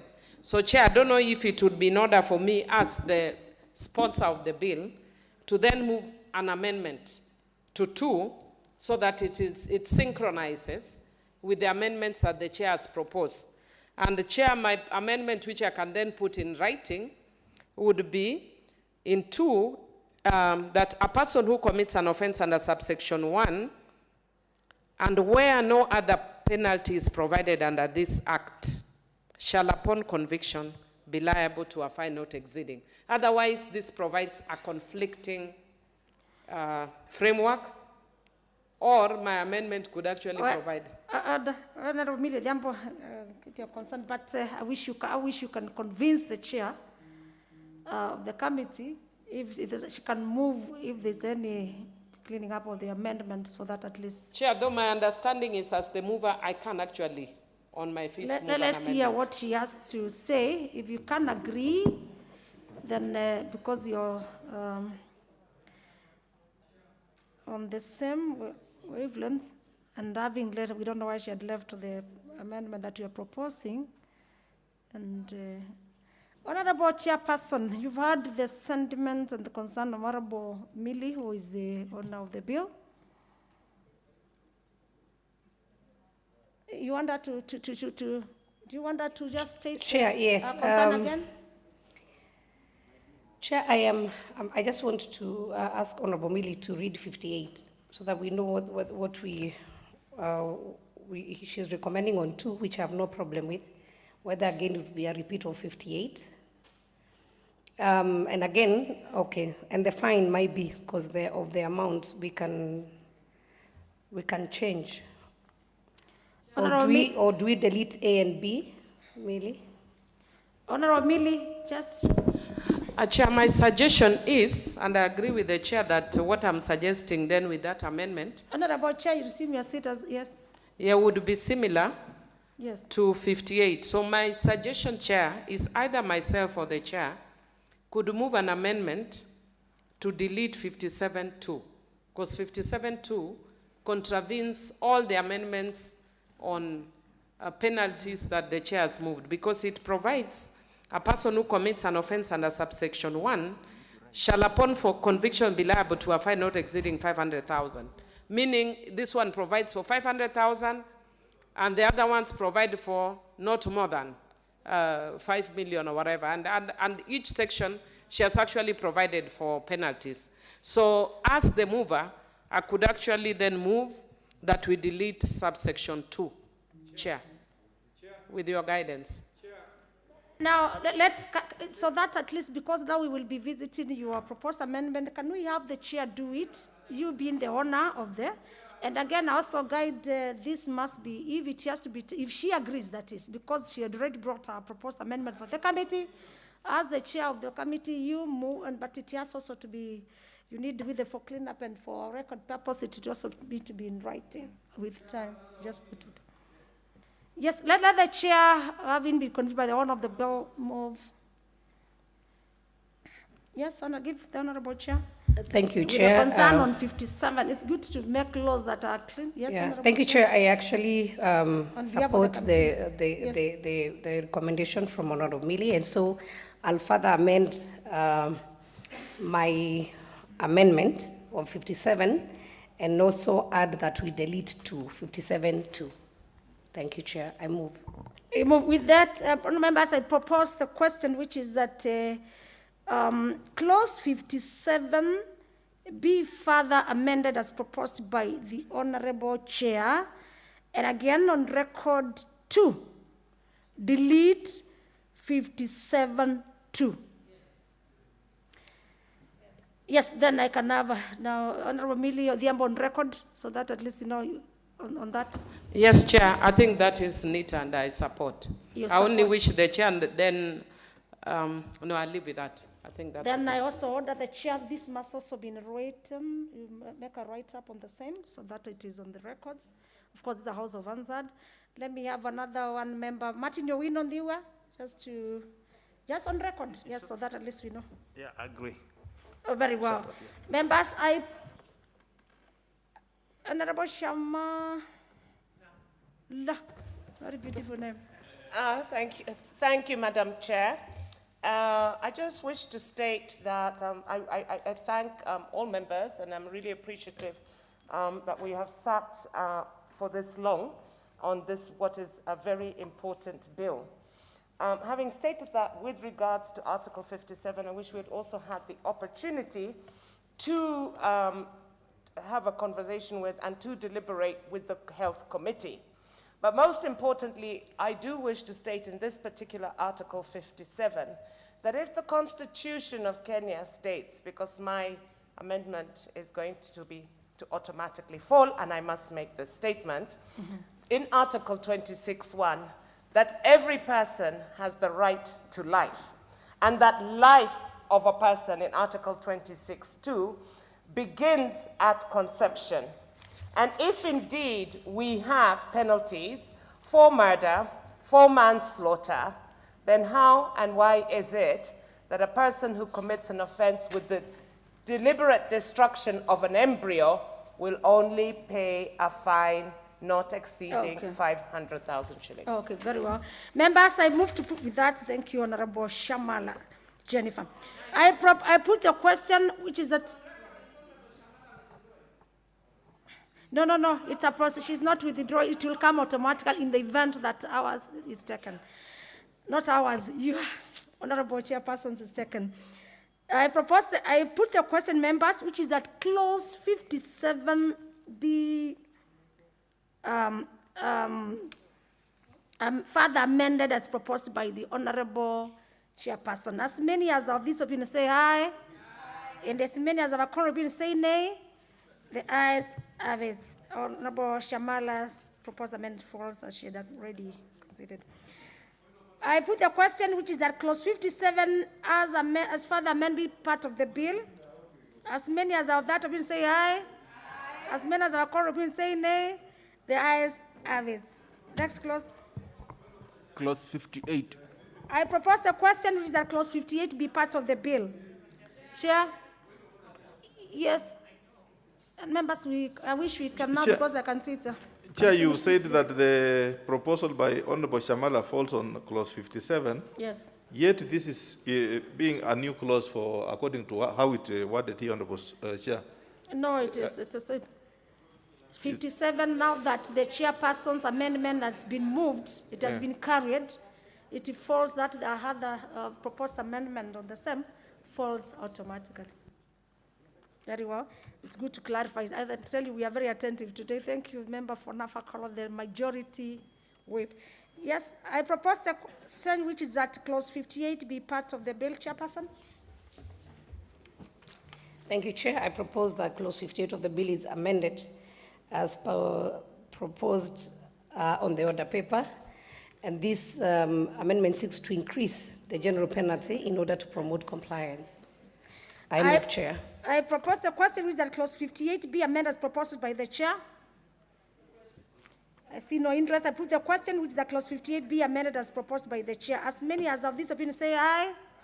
And as many as have a corner opinion say nay, the ayes have it. I put the question with the clause 58 as amended be part of the bill. As many as are of that opinion say aye, and as many as have a corner opinion say nay, the ayes have it. Clause 59. I propose the question with that clause 59 be part of the bill. Chairperson, move the amendment. Thank you, Chair. I propose that clause 59 of the bill is amended as per the order paper.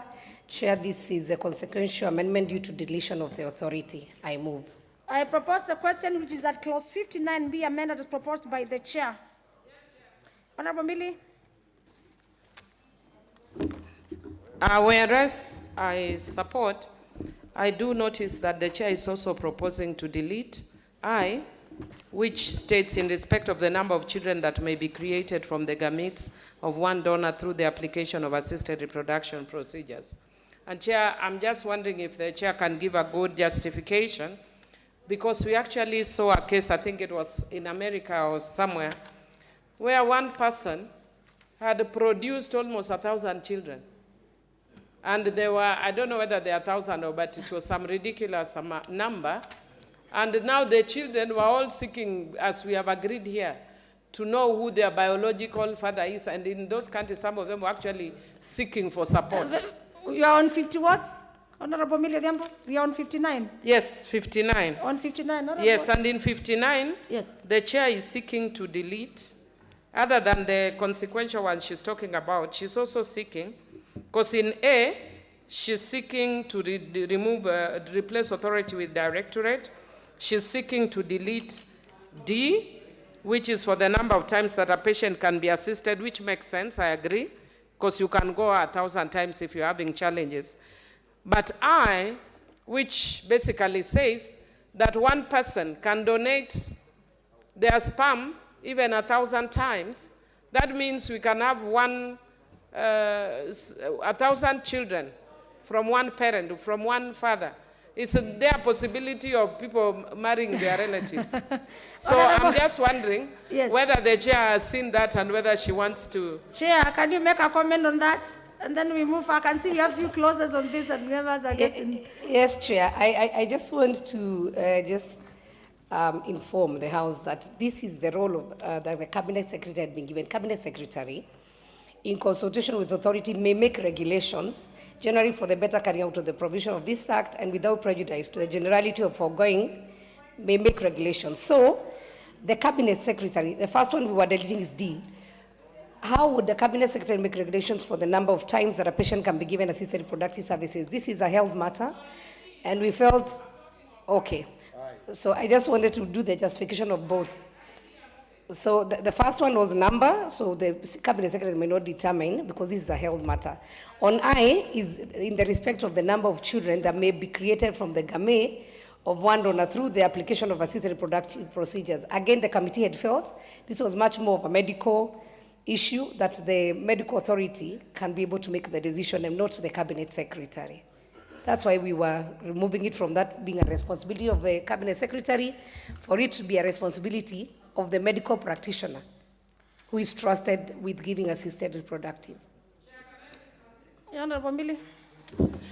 Chair, the reason why I'm saying that the Cabinet Secretary should make this decision, I can, as a donor, give, as a sperm donor or an egg donor, I can decide to give my sperms in Nairobi. The medical practitioner in Nairobi will not know how much I've given my sperms, or donated my sperms in Kisumu, Nakuru, Moyale, Garissa, and the rest of the country. So in the end, we can actually be having one person giving birth to 2 million children, Chair, because there is nothing stopping a young, vibrant man from donating many times. So why can't we then limit how many times one man or one woman can donate their eggs or sperms? Because it is, I'm not talking about imaginary situations. There's a country where actually it was an issue, where the children were now seeking, because the parent happened to be a rich person, that they wanted to identify and they want to inherit. And people are likely to do such things. Very so well. There must be a limit. I would urge the chair to let this one stay. Okay, then Honorable, okay, Honorable, there's this member wants, Yes. Just, just a statement. Honorable, Yes. Yes, no, Madam. you cannot say, I've not given you. Let the make. Doctor, I can't see you because you're raising your hand. Okay, there you go.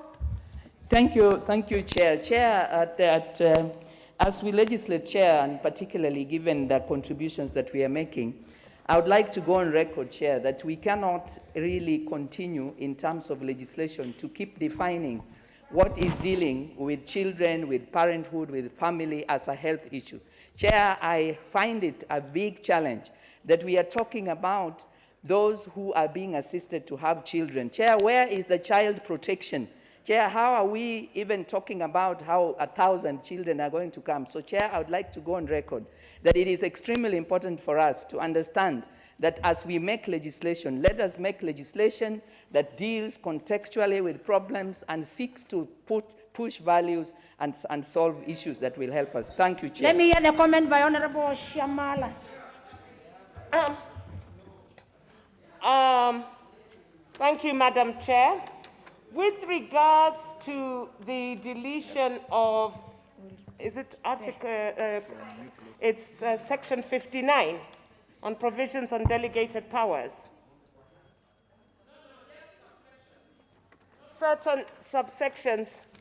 I'm deeply concerned generally with several of the amendments that have been carried forward, because now we're talking about putting into regulations issues with regards how many times one can donate various, they're called, the name, it's my mind is, it's sugar levels are low.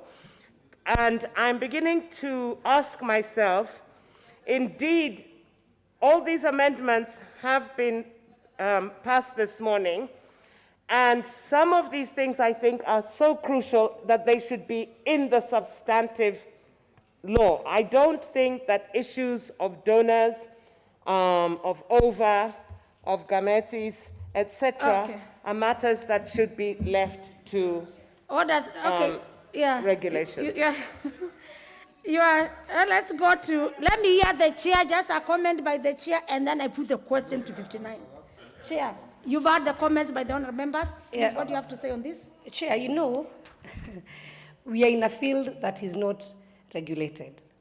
We just want to make sure that whatever is being done is going to have regulations. Actually, Honourable Millie, what she was requesting that we do not delete I, just to avoid the issues of one person. But remember, again, it is voluntary. People just do it out of, it's not commercial, but anyway, for the comfort, I can drop the deletion of I, but for D, deletion of I. Because, you know, you cannot again come up with the number of times. No, please, can you be on record that you are you are dropping I? I'm dropping the deletion of I. But for D, it stays there because, you know, this person is being assisted to reproduce. So how can you again regulate how many times? It's not possible to know. Okay. Very well. On clause 59, I propose the question, which is that on clause 59, from the chairperson, she is proposing deletion to drop the deletion of I. Yes, she's on record. So with that one, members, I move to put the question, which is that clause 59, as further amended by the Honorable Chair, be part of the bill. As many as have that opinion say aye. And as many as have called opinion say nay. Yes, have it. Again, I order that Honorable Chairperson, please put this one in writing, because of course we are not so non-zad. And I therefore move to put the question, which is clause 59 as further amended be part of the bill. As many as have that opinion say aye. And as many as have a counter opinion say nay. The ayes have it. Next clause now.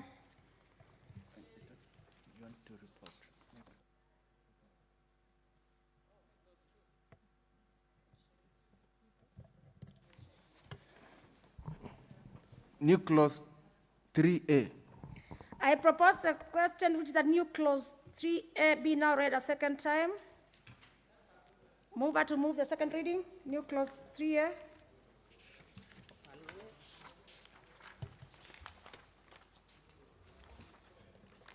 Thank you. Chair, I propose that the bill be amended by inserting the following new clauses immediately after clause 3. That is the new clause 3A.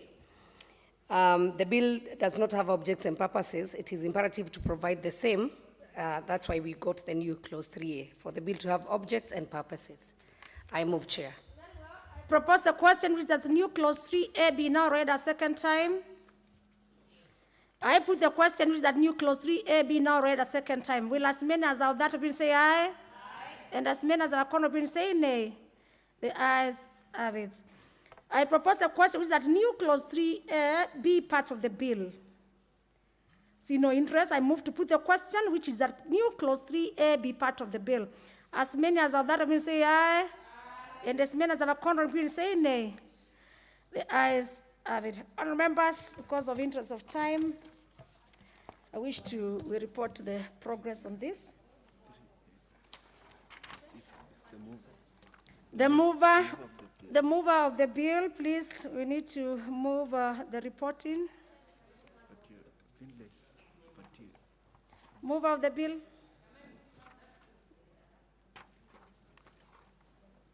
Yes. Just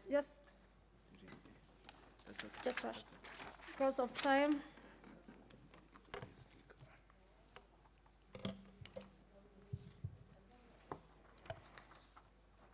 The mover to move reporting progress.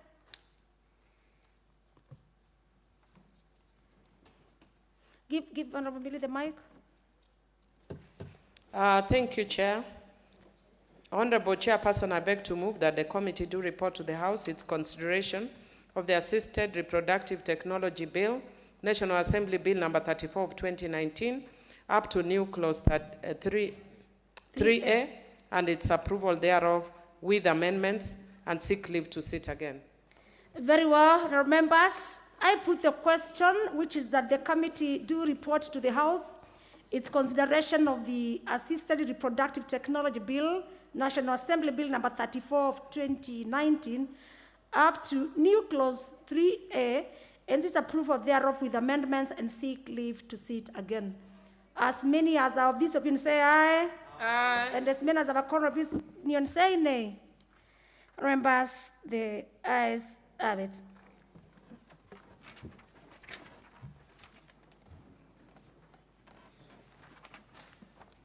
Honourable members, Mr. Speaker.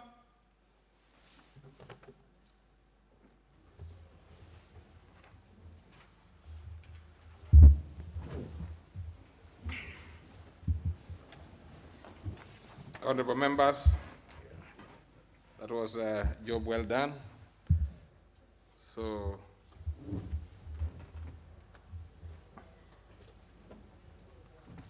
just a minute.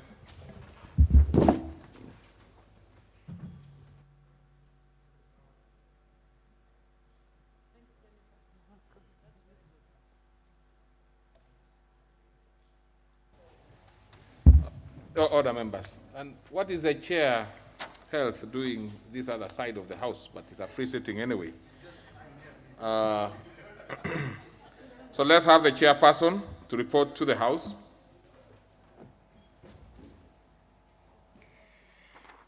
Honourable Speaker, I beg to report that the Committee of the Whole House has considered the Assisted Reproductive Technology Bill, National Assembly Bill number 34 of 2019, up to new clause 3A, and approved the same with amendments, and sought leave to sit again. Very well. Then let's have the mover of the bill to move agreement with the report. Thank you, Honourable Speaker. I beg to move that the House do agree with the committee in the said report. I also request Honourable Nyikal to second the motion for agreement with the report of the Committee of the Whole House. I second. Very well. So then, honourable members, I propose a question, which is that the House do agree with the committee in the said report.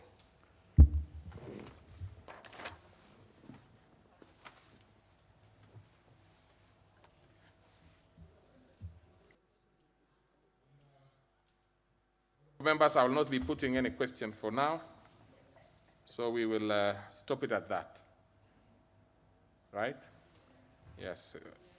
So, order, members, order. Order. And time being 12:58 p.m., this House stands adjourned till today, Wednesday afternoon, 17th November 2021 at 2:30 p.m.